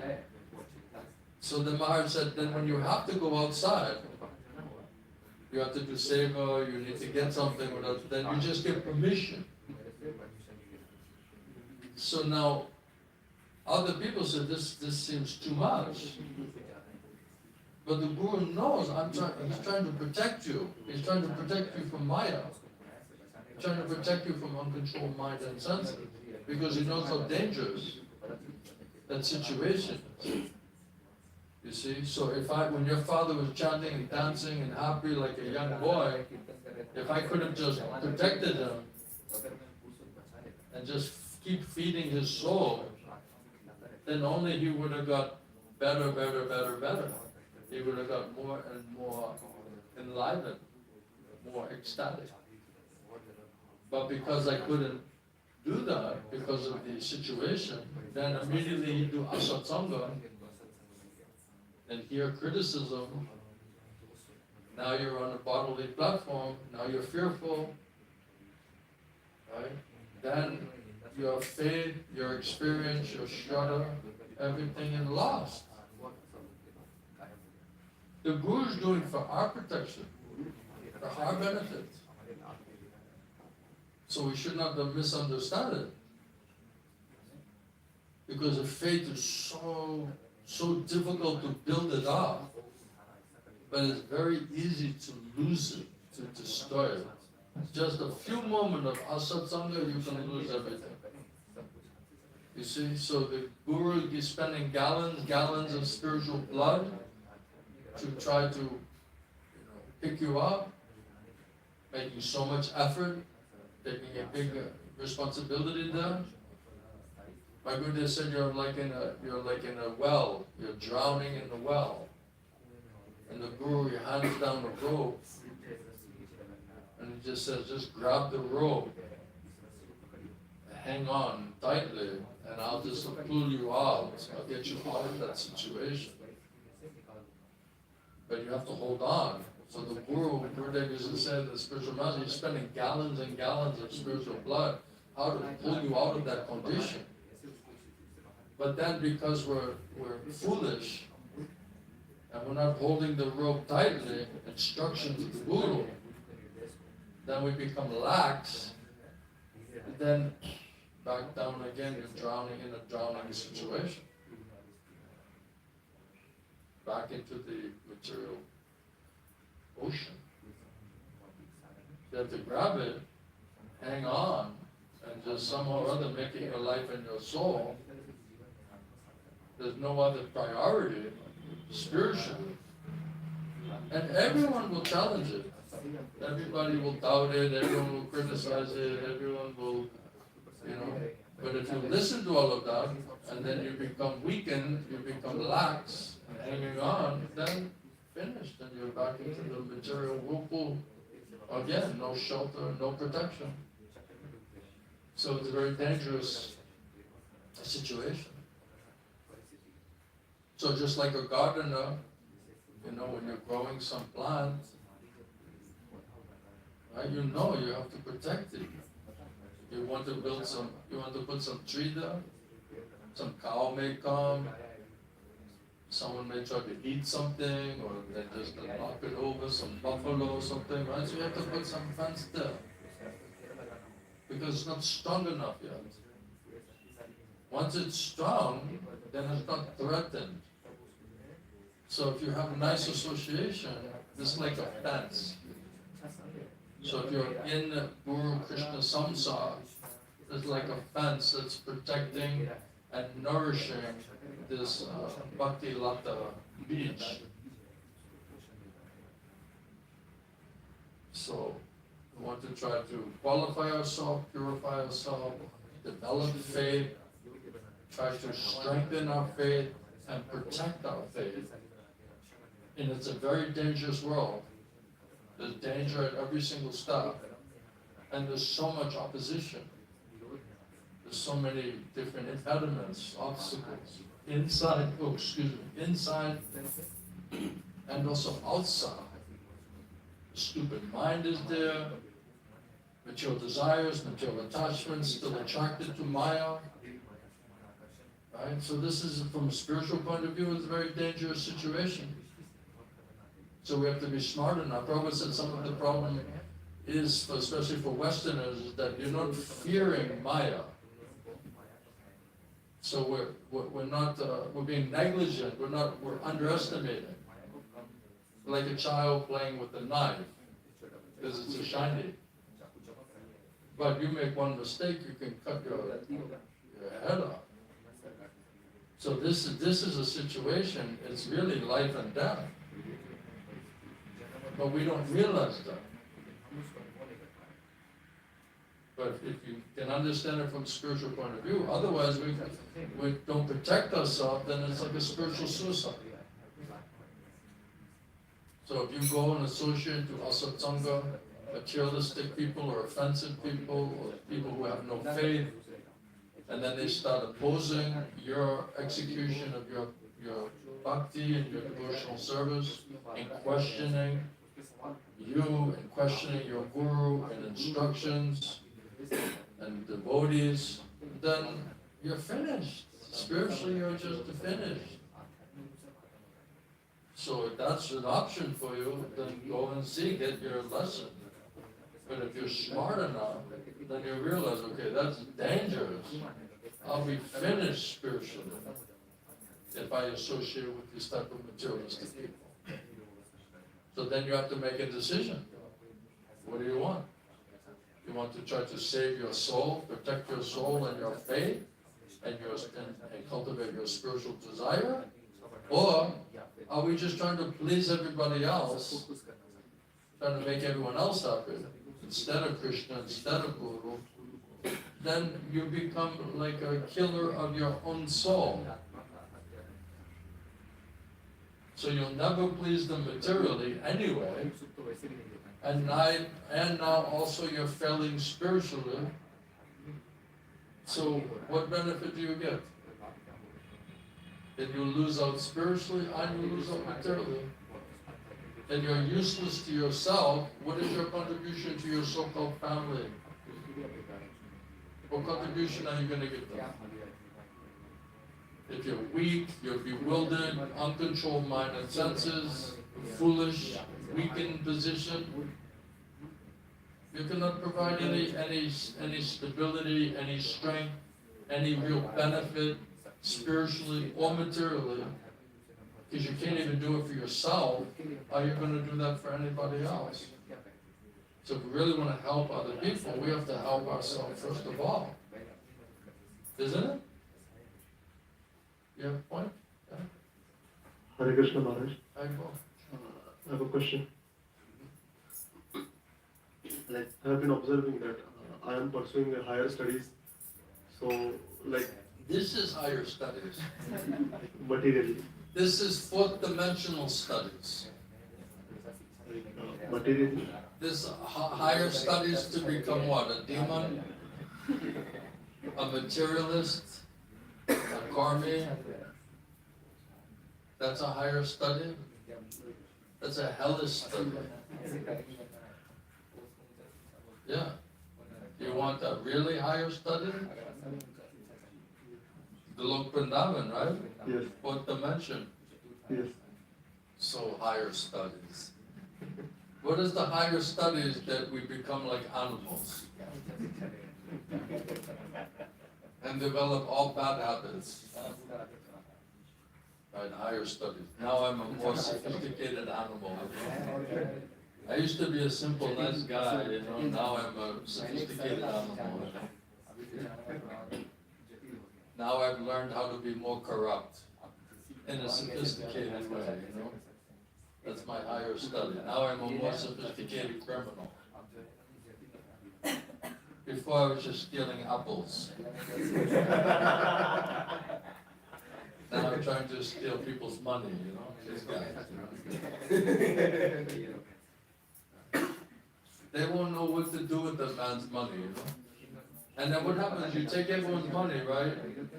And then you lose it. Now these people are gonna come looking for you, you know? Where are you gonna go? Where are you gonna hide? You're gonna go to the village and hide under your mother's table? These people will come looking for you. Isn't it? First lose all of your money. Right? They asked one man, you know, how did you become successful? And he said, I made all the classic mistakes first. And when I made all of the mistakes, then I learned painful lessons from all of those mistakes, and then I had to re-educate myself, get more experience, get some more understanding. Then he finally became successful. So he admitted, I became successful because I failed at everything. I saw what doesn't work. I thought it would work. And then you don't listen to anybody. People trying to give you advice, Krishna trying to tell, no, I know everything. I got it all figured out. Right? Just like Arjuna, he thinks he has it all figured out. But the results getting worse, worse, worse, more bewildered, more puzzled, more disturbed, more confused. Then he said, okay, that's not working. Then he surrendered to Krishna. And then said, please, you tell me. Right? So even in material life, you have to hear and learn from people who have experience. Right? Every business, every company, right? Any teacher, everyone, they're going for constant training. It's like a never ending, even in the military. Right? Even in the military, you're fighting all the time, you have years of experience, they're still forcing you to go through training. Because that training, it becomes automatic. Then when you have no time to think, automatically you're reacting. So this training is constantly has to go on. And then when all conditions are changing, then you have to be able to adjust with all of these changing conditions. That takes a lot of experience. And then if we're not to learn from anybody, then you just think you know everything, then you're going to make all of the mistakes. And it's true spiritually and it's true materially. You can try to speculate your way with some hopeful desire, or you can hear from those who understand it already and just be humble, submissive, and try to get a good advice.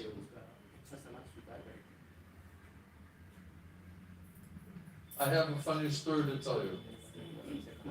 So one time when I was young, one door in the cellar, in the basement, was speaking in my father's house.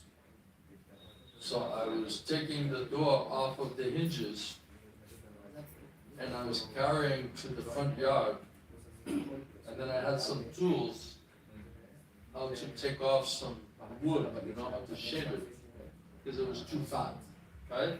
So I was shaving, then I go down and I hang the door, and it's still not working, then I take the door off, I bring it back upstairs, and I'm shaving more. And then one old man, he was just watching, what am I doing? And he just told me, instead of just taking the door off and putting on and going up and down the stairs, why don't you just leave it where it is and just take the instrument and just shave it right there. And I was like, oh my God. It was like embarrassing, It was like, because I never thought about that. Because I had no experience. And he's like old man, he's fixing many things. He's just watching me. Why is he doing like this? And then because he's a friend of mine, he's like an uncle, he said, well, can I give you like little advice? And he's a funny guy also. And I said, yes. And he said, why are you doing it like that? It's so unnecessary. You can just leave it there. Just shave it there. And when you take off enough automatically, and then I was like, dude. It's like a little bit like your ego. It's like a little pinch, you know? Because when you think of what he just told, it's like, oh my God, this is like a common sense. Right? It's like, how can I not know?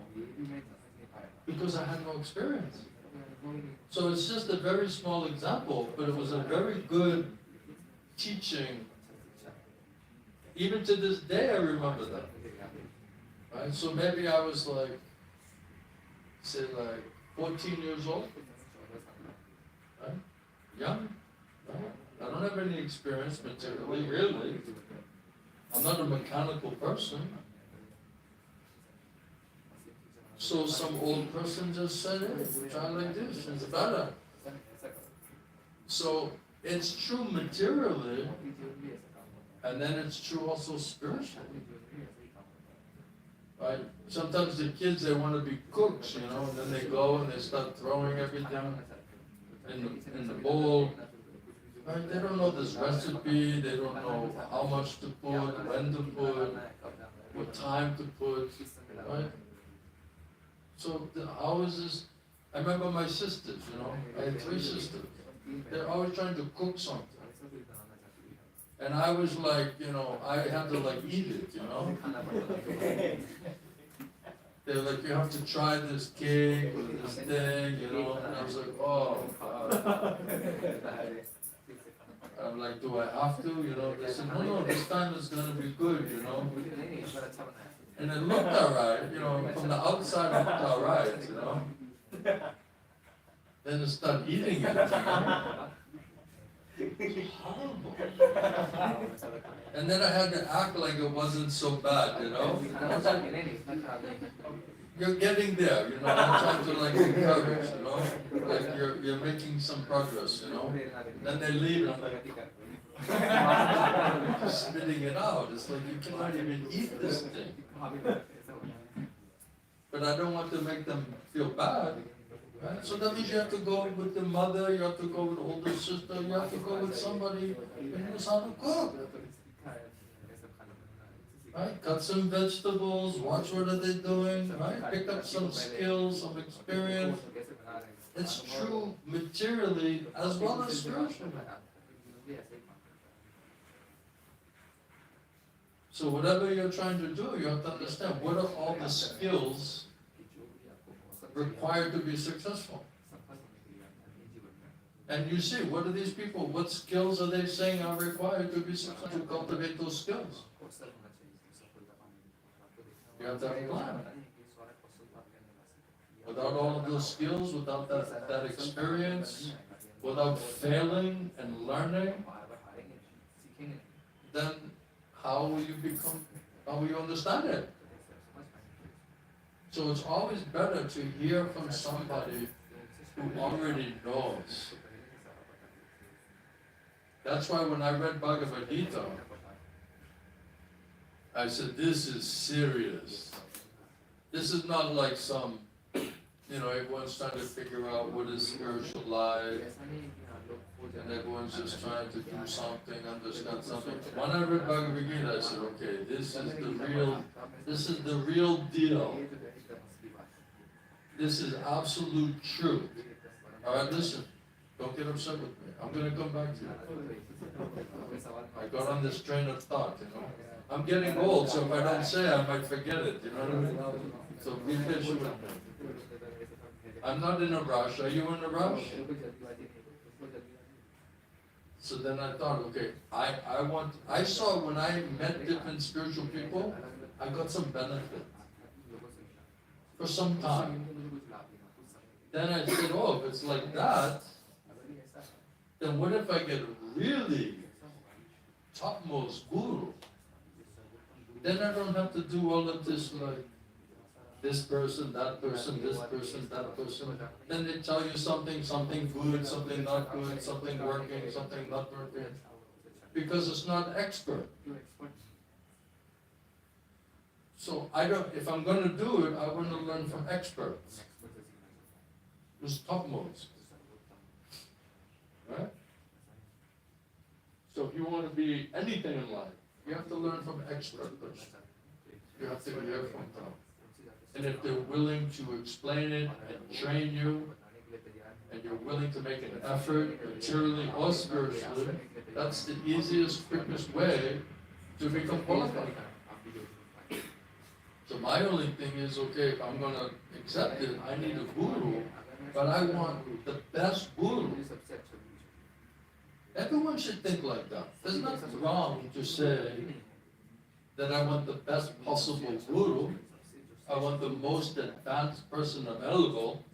Is there some problem to say that? Only problem is that they want that everyone is on the same platform.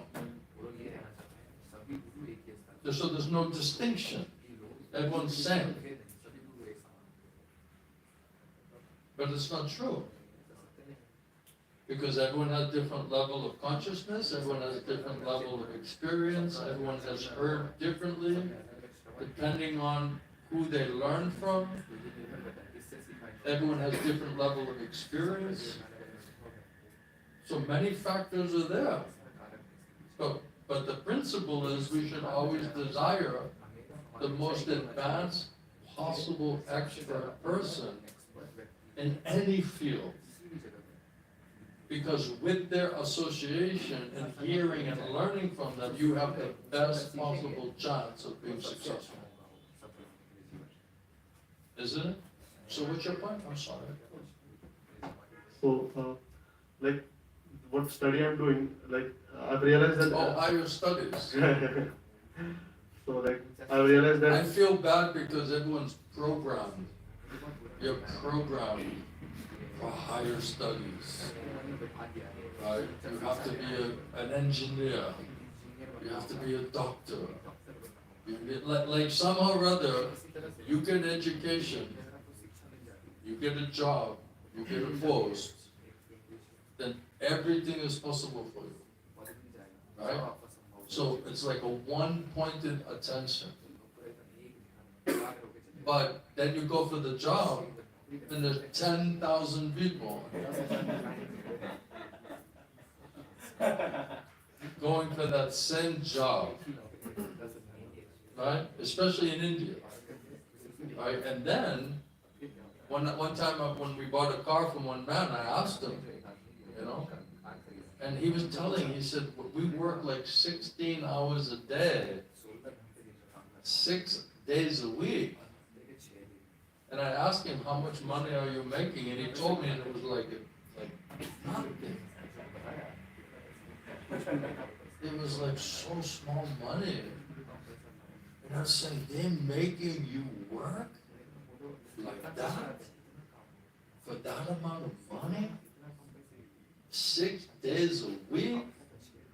12, 16 hours a day? And they're like, what to do? There's no other jobs. Only thing available. And I felt really, really bad. So you basically have to sell your soul to that company. You literally have to become a slave in that company. And there's still no guarantee. There's no guarantee, right? Somebody doesn't like you. Your boss doesn't like you. You don't like the boss. So many factors are there, isn't it? So if you surrender to Krishna, Krishna will give you exactly what you need. He can do and undo. Otherwise, it's up to us. And then all of that pressure, all of that stress, from the family, from the community, from the society, right? So all of that goes on your head. Everybody's stressed out. I met many Indian students. They're like, what to do? My parents forcing me. And I'm asking them, I said, you like engineering? And I hate engineering. So I'm like, why are you doing it? They said, my parents are forcing me. I said, you want to be a doctor? And go through so many years of school and put so much investment there? They're like, no. I said, why are you doing it? Because my father is a doctor, he wants me to be a doctor. So it's unfortunate. And then you have many students, they commit suicide, they go mad, they become completely like rebellious, they run away. Isn't it? Because they cannot handle it. Higher education. And then when you get a higher education, and then you join the company, I tell you from my experience, as soon as you join the company, they tell you, whatever you learned in school, forget it. It's not useful here. It's not practical here. That's just to see if you have half a brain. Right? So they just want to see if you can get through the school, that just shows you have half of a brain. That's all you prove. But the information itself is useless. Honestly, that's what I saw. They're just saying, whatever you think you know and whatever you think you learn, that won't help you here. Now we'll train you according to what we need. And let's see if you can pass that qualification. And now you're like, wow, can I forget about all the debt that I had to pay to the college and the university? You see, it's a very artificial system. In the Vedic time, whatever your family, however the qualification, they'll automatically teach you according to your qualification. So you're a businessman, you're going to be a businessman, then you train with your father or your uncle, whoever's a successful businessman. Whatever that profession, all right, you're a construction person, right? Then okay, train with someone who's building houses. Right? Why you have to go to college? Right? No, I need a college degree. Right? So you get some useless college degree with hundreds of thousands of dollars in America in debt. And hardly anybody is working in a job which is consistent with the education that they just paid for. Because it's not their nature. So better you find what is your nature, what inspires you, what are you good at, what do you like to do, what can you do. That's the Vedic way. This other way is a Western, artificial, exploitative system where everyone is just paying all these schools and colleges, universities. At Bhubaneswar, I saw every corner there's an engineering college.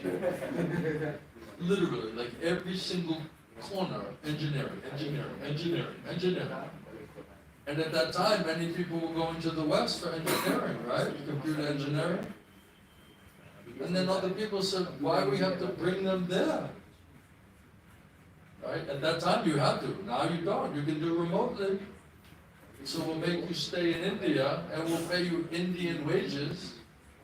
We don't have to deal with visas, we don't have to deal with resettling yourself in other countries. So you have 3,000 engineering colleges, 5 square miles. It's like anyone has a house, you know, and they just put on a sign, engineering college, you know. It's like, that's a house, that's not a college, you know. No, it's engineering. Some guys in there, I'm gonna teach you engineering, you know. I hope I'm not destroying your plan. Actually, I'm realizing that I'm actually becoming insane. You what? Becoming insane because from morning till night I am there, like it's so much of stress. So I'm. Maybe that's why Krishna is making me tell you. You see, you wanted to talk, right? But I'm automatically saying. I'm automatically telling you everything. Krishna prompting, isn't it? That's what I wanted to know, whether like I should do this or not. Because Do you think it's gonna work? it's just the beginning, and like in the beginning only I have like. Before you were hearing from me, everything was gonna work, but now you're questioning it. Like right now I'm thinking like it's. That's when you know you're getting good association. When you lose all faith and confidence in your materialistic plans, that's when you know you're making spiritual advancement. So this is killing. Right? Didn't Prabhupada talk about destroying your materialistic desires and your plans? Making you disgusted? Because then when you think about it logically, does this make any sense? What are you being forced to do? And then if Krishna wants you, wouldn't that automatically happen like that? So we're just doing in a very artificial, materialistic way. Nobody's satisfied. Krishna's not satisfied because you're not doing bhakti. You're not satisfied because you're not doing bhakti. So you're not happy spiritually and you're not happy materially. So how satisfied are you with your standing, with your results? Not at all. Exactly. Because you're smart. You're smart enough to realize like this is not nice. Right? So now you have to pray to Krishna how to solve it. Just like Arjuna, he surrendered to Krishna. How to solve it. Then you need a guru. You understand? Yes. Otherwise, you'll just start to solve it yourself. Are you solving everything yourself? I have tried doing it and it failed. You're starting to lose faith Yeah, on my abilities. on your own ability. So you're not satisfied with your guru. Because he's his own guru. So you're not satisfied with his guru. Right? And then the mother, father, they say, we are your guru. Right? You just surrender to us. Right? Are you satisfied with them as your guru? Are they really spiritually, materially benefiting you? No. So, what is the point of that guruship? Right? Then you just say, Mother, Father, I have love and affection for you, but you're a horrible guru. You cannot help me spiritually, you cannot help me materially. No offense, but everyone's afraid to say it. Everyone is like petrified. So fearful. Right? So that's why if you depend on Krishna, you become very strong. Otherwise, these people are in Maya, they're representing Maya. Right? Let's be honest. Right? They're not serving in Krishna's samsara.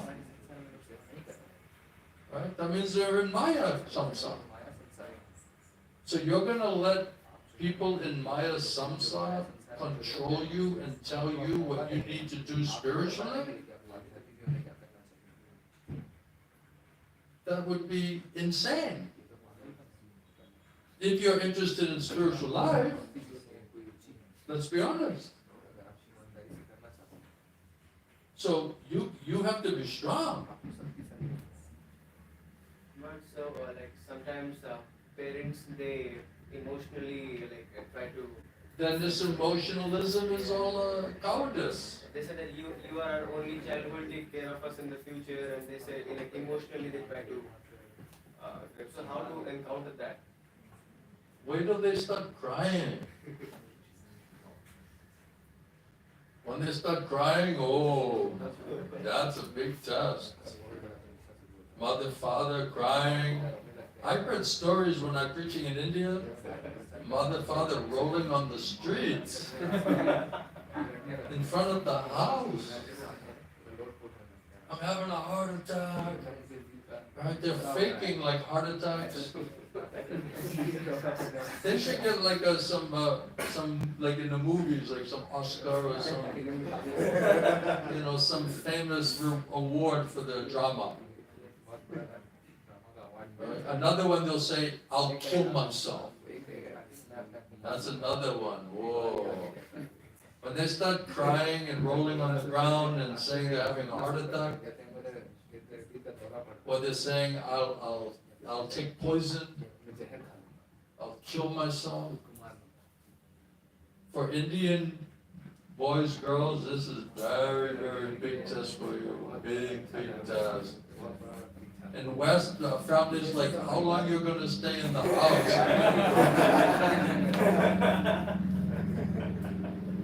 Go get a job, go travel, do something, you're bothering us. So it's not a big deal. But in India, Prabhupada calls it like an organized family, what is it? Attachment. Organized family attachment. It's like a corporation. It's like when you're in the mafia and you're trying to get out of the mafia. They'll not let you out. So you're stuck. If the family's devotees, no problem. If they're inspired and they're encouraging you and allowing you to practice your spiritual life and to surrender to Krishna and the Guru, no problem. They'll be happy for you. But if they're against it, and they're an obstacle and an impediment to your surrendered service to Guru Krishna, then you have to make a decision. And only you can make that decision. Nobody can make that decision for you. But that's your test.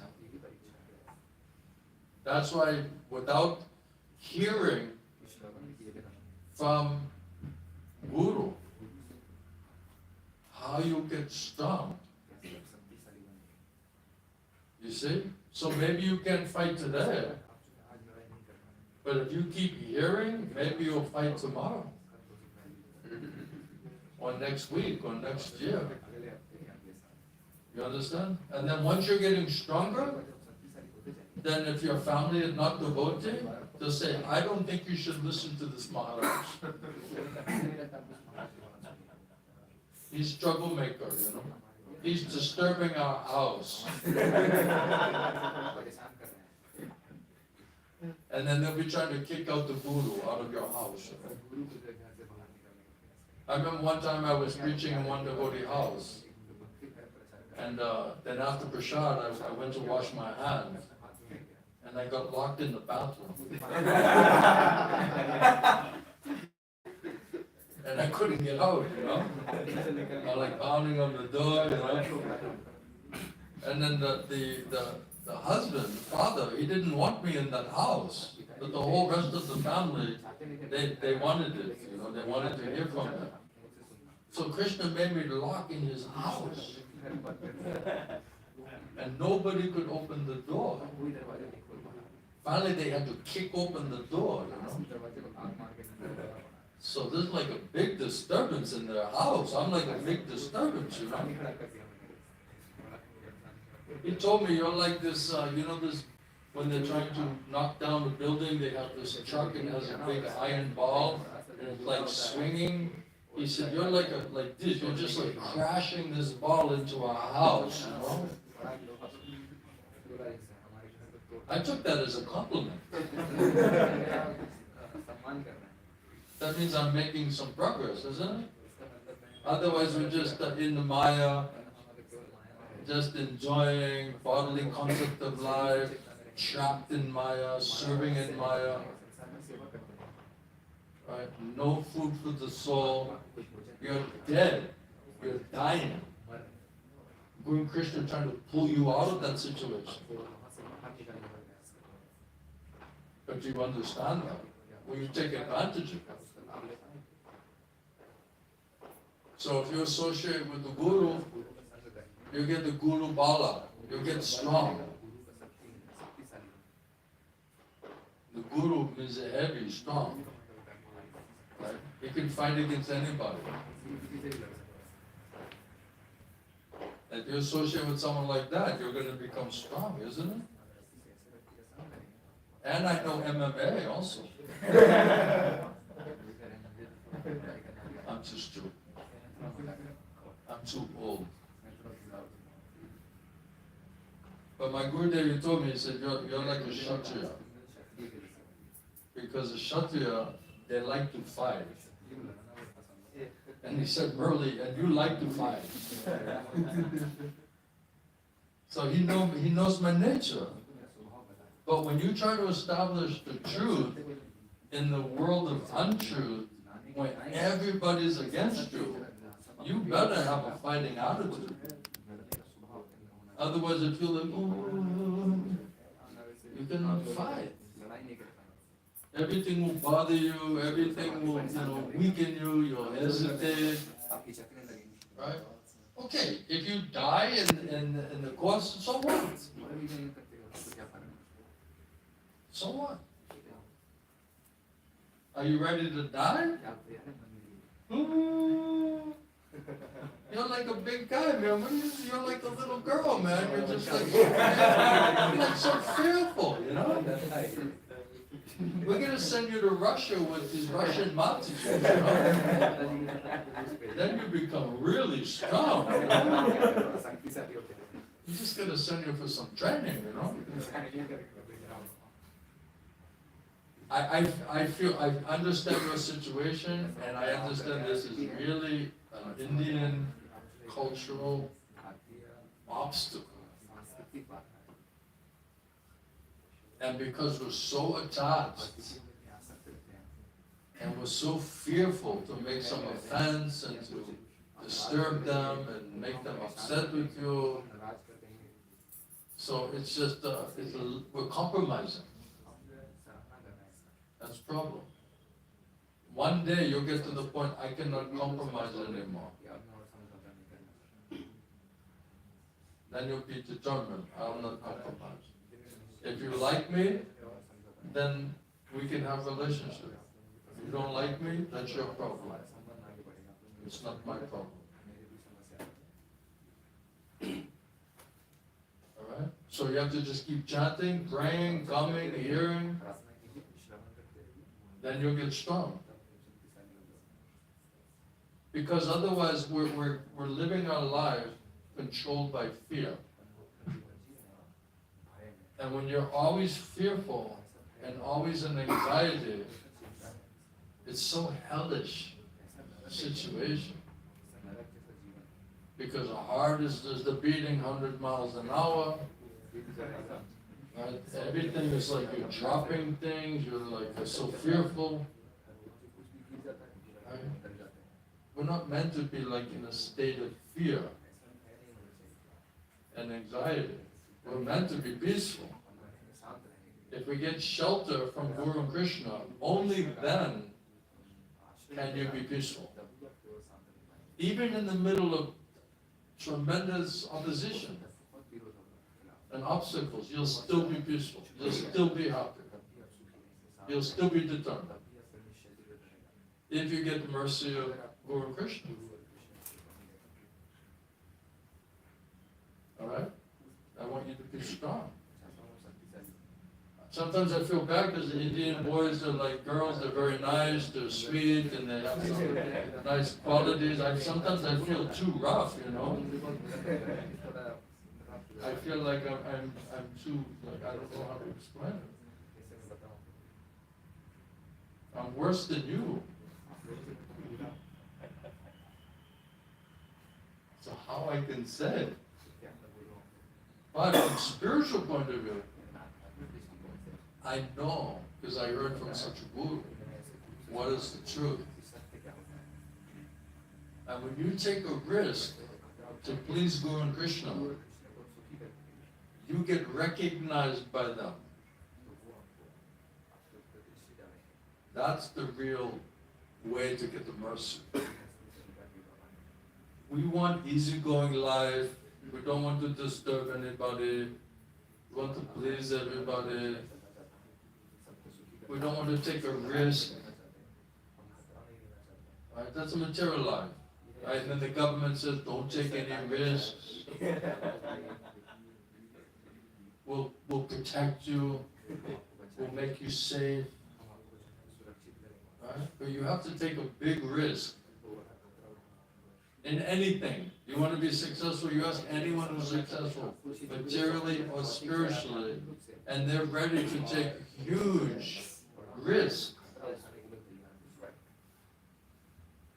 But we should do it with intelligence, under guidance from Krishna, Guru Krishna.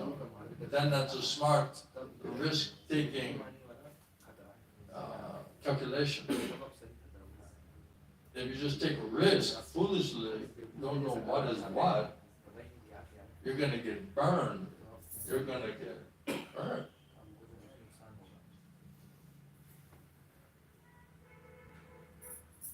I always know this is going to come because I know what challenges you guys are up against. You know, this family in India, oh my God.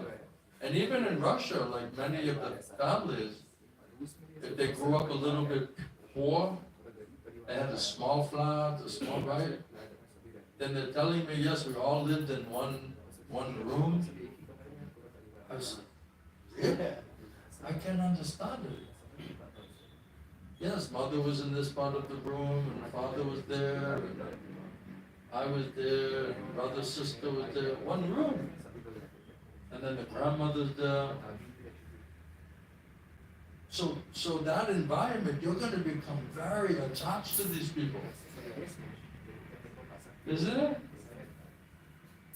And like we were fortunate, I don't know fortunate or not, but we grew up, every one of the children had own room.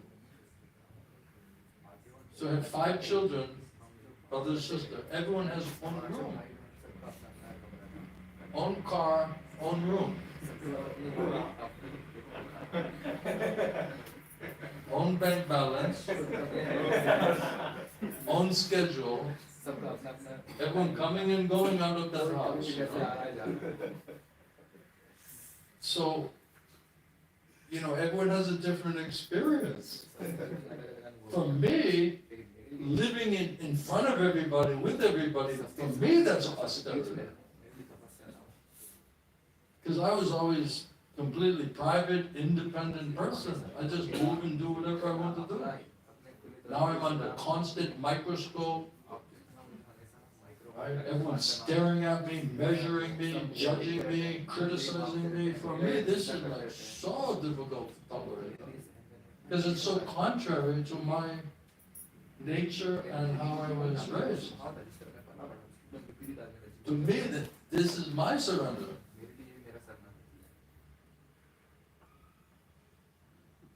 I don't like this part of it, but I understand it, so I have to accept it. But it doesn't mean I have to like it, I have to love it. You follow my point? I'm not saying one way is better than the other, everyone has a different experience. Right, so like I said, the West, they have their own problems. But if everyone has their own room and everyone's coming and going as they like, and we're trained like that, then it's not a big deal to go to this college or that state or this country, or it's understood. But if you try to do that in India, independently, it's impossible, practically, right? You have to practically be rejected by your family or run away from your family. Can I tell you a funny story? So when I joined the military, then this truck van came to pick me up to bring me to the military base. So when I came down the stairs, my father was reading the newspaper. And then when I was walking in the kitchen, my father says, what is this car? Why they're beeping? I said, oh, that's for me, Father. They came to pick me up. And he said, oh, so what are you doing? I said, oh, I joined the military. And he's like, okay, for how long? And I said, 5 years. And he's like, good luck.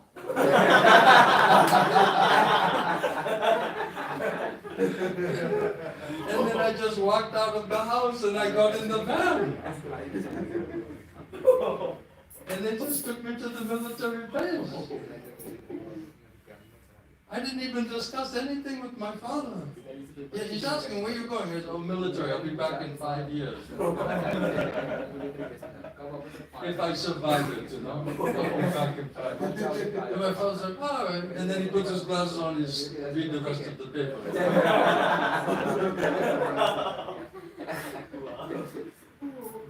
What to do? Okay. Anyway, then he's reading some sports section or something. Who won the sporting event last night, So that's a true story. So we don't have so much that problem. They have other problems, big problems. And in Russia, I heard from different devotees, they were telling me how small the apartment was. And I was like, I think I would have gone mad. Like in this small place like this. And they're like, this is normal. Because this is how we grew up. When I come to India and I see this traffic, how everybody's driving, this drives me crazy. To me, it's like insane. Because there's no rules, there's no regulation. The truck is coming off the road on the highway. I'm like, this is so dangerous. This is crazy. There's a truck coming up the highway on the opposite side of the road. It's a madness. So even so many years I'm coming to India, still I cannot understand this traffic situation. It's getting a little better, but it's still chaotic. It's still like a chaos. But the devotees just know this is normal. Like in India, if you're driving a truck and someone has a motorcycle and he's just coming off of the side road, he just gets right on the road in front of the truck. Right? So you're going like really fast, and this guy just on the motorcycle, he just has right to just get right in front of the truck, and then you're trying to slow down the truck. Because the motorcycle's there now. So I asked him, if I'm on the motorcycle, and this big truck is coming, going really fast, and nobody's behind me, why wouldn't you just let the truck go by and then the motorcycle goes? Right? I don't understand it. And they said, this is just how it is. This is just, they have rights. Right? They have the right of way. Because they're coming off of some dirt road or some, right? So they have the right of way to go. So everyone has some challenges, right? And Krishna only gives you what you can handle, when you can handle it. So that's also gradual process.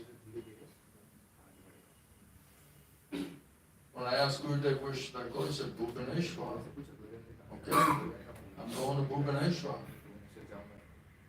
I don't know how, but that's just what Krishna wants me to do. That's what I gotta do. And then if my family talking to me on the phone and they're disrespectful, or they're too materialistic and not speaking properly to me, I said, don't call me. Unless you speaking respectfully, don't criticize Krishna, don't criticize Krishna consciousness, don't criticize my choice, my decision to practice spiritual life. If you respect that, then call me. I'll be happy to have a relationship with you in some way. But as soon as you are disrespectful, offensive, I promise you, I will reject you. For my life, I'll reject you. And then they said, oh, okay. And they were careful. They were careful. Very, very careful. Because they're attached to you. So if they really want to have a relationship with you, then they have to adjust themselves. Either they adjust themselves or you adjust. You have to compromise or they have to compromise. So then when my mother was very strong, argued like anything with me, very strong. We would have great battles, you know, me and my mother, we would battle.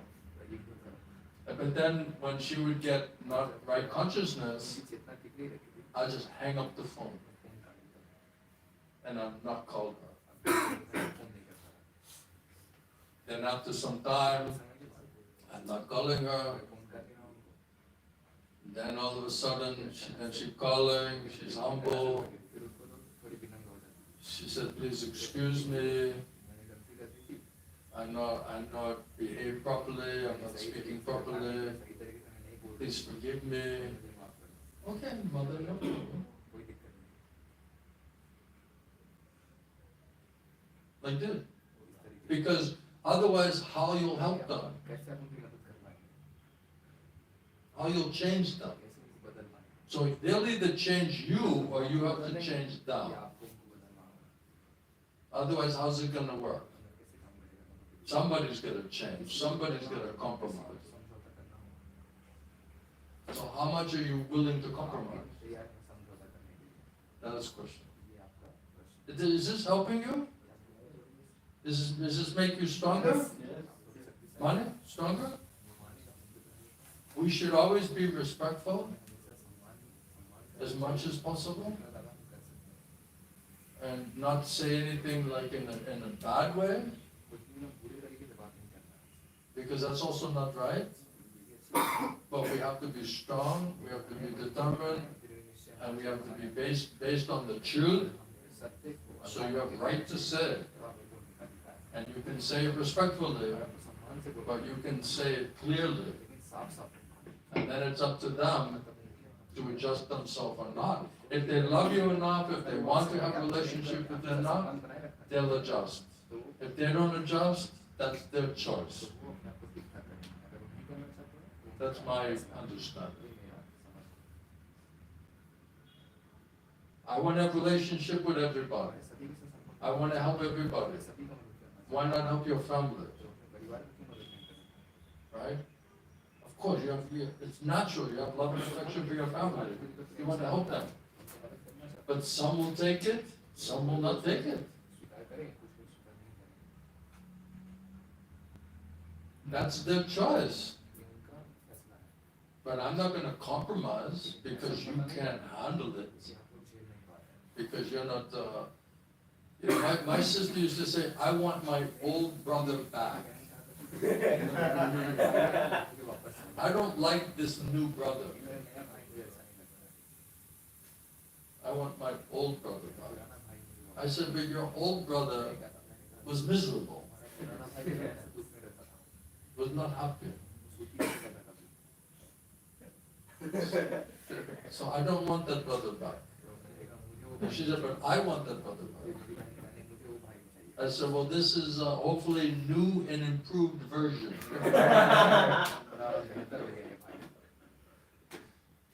2.0. But sometimes people like their old version, you know? Like you have your old computer, you know how it works. They don't want the new version.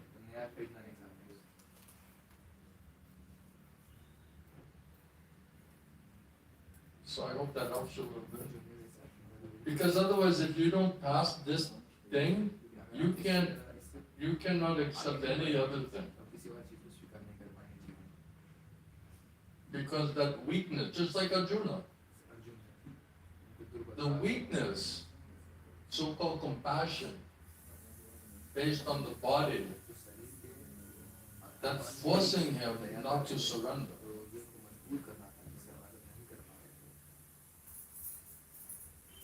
So that he said, please preach to me in such a way to kill this demon of misunderstanding, which is not allowing me to properly surrender and serve according to your will and desire.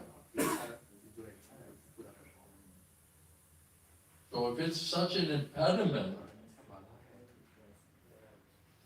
to our surrendered service to Krishna, that means it has to be given up. If we're serious. If we're not serious, then who cares? And do whatever you want to do. But this is a serious topic. If you want to go to the temple and act like you're part of a religious organization and get some guru who doesn't tell you anything, and just call yourself devotee, that's also available. Right? All the mothers, they love me. They really love me. Eventually. They may not like me in the beginning, because I'm a threat. I remember my mother, she came to the temple to try to collect me out of the temple. And she went to this Maharaj and said, I want my son back. And the Maharaj said, he doesn't belong to you anymore.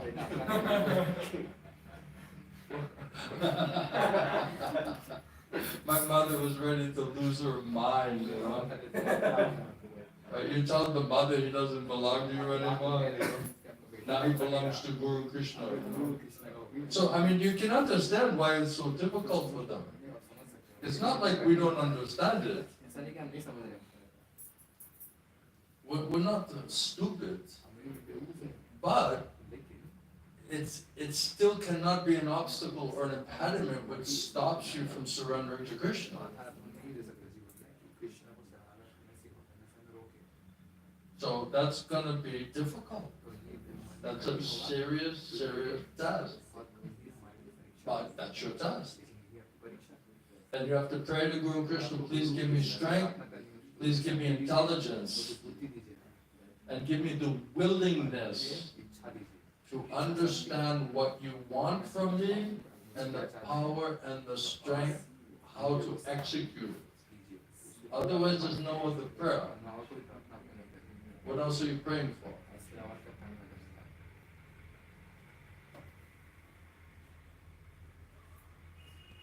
All right? We need a strength, intelligence, and the willingness. Because without willingness, why will Krishna give you intelligence and strength if you desire something else? So you have to be willing, desiring. Now you just need strength and intelligence and understanding how to do it. You have to pray, cry for that. And that's the test. Because if you don't cry for it, you don't get mercy, then you're stuck. You're trapped. You're spiritually dead. You're committing spiritual suicide.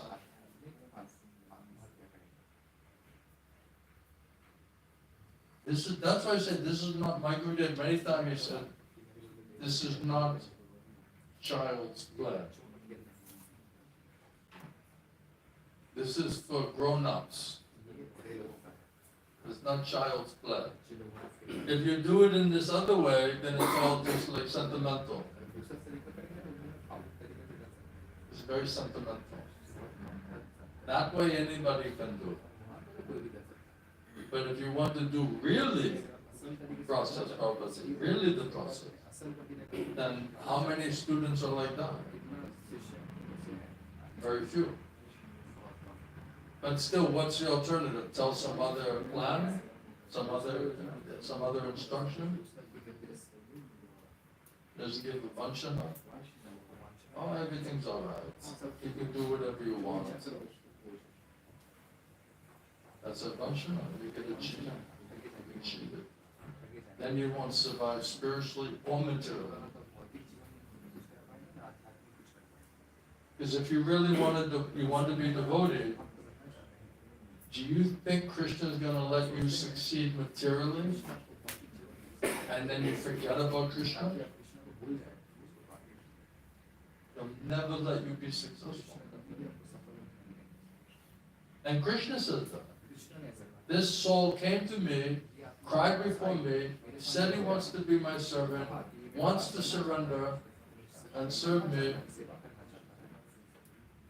What happened? Huh? What was he saying? He wants his phone. What? No, he just needed his phone. He wants his phone. Mobile. He wants his mobile phone. Who wants? Give it to him. That's like his heart.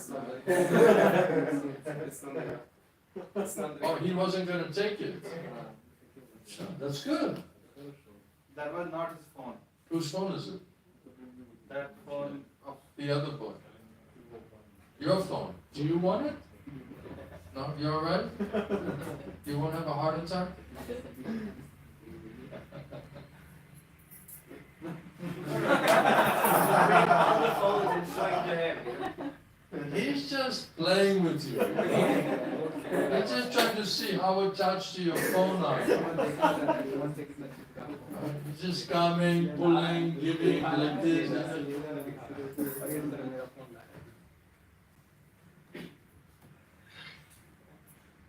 Alright, so anyway, thank you everybody for listening to me. I appreciate it. I didn't know we were going to get onto this topic, but I guess it needs to be discussed, because also talking about the weakness and overcoming this bodily relations, and praying to Krishna to give you intelligence, strength, how to overcome this misunderstanding. This bodily understanding, Maya, stirring Maya family, is a type of ignorance. He's sweating, he's praying. The guy's gonna have a heart attack, Anyway, if he goes horizontal, everyone just carry him, just carry him out of there. Sometimes it happens. Yeah, we've had people just fall on the ground. I had one of my translators, he just fell off the Vyasa song. I said, what happened to him? He just fell out, I said, get another one, Let him go grind somewhere, The show must go on,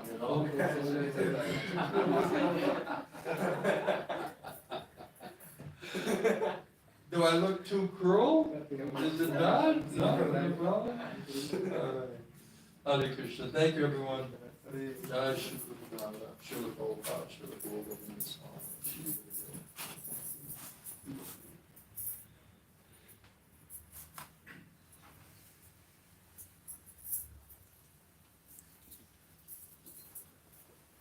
Is golden for you. Hare Krishna. That'll make you strong. Then when you go home, you're going to have to hide it if you go in with the then they'll understand, Guru and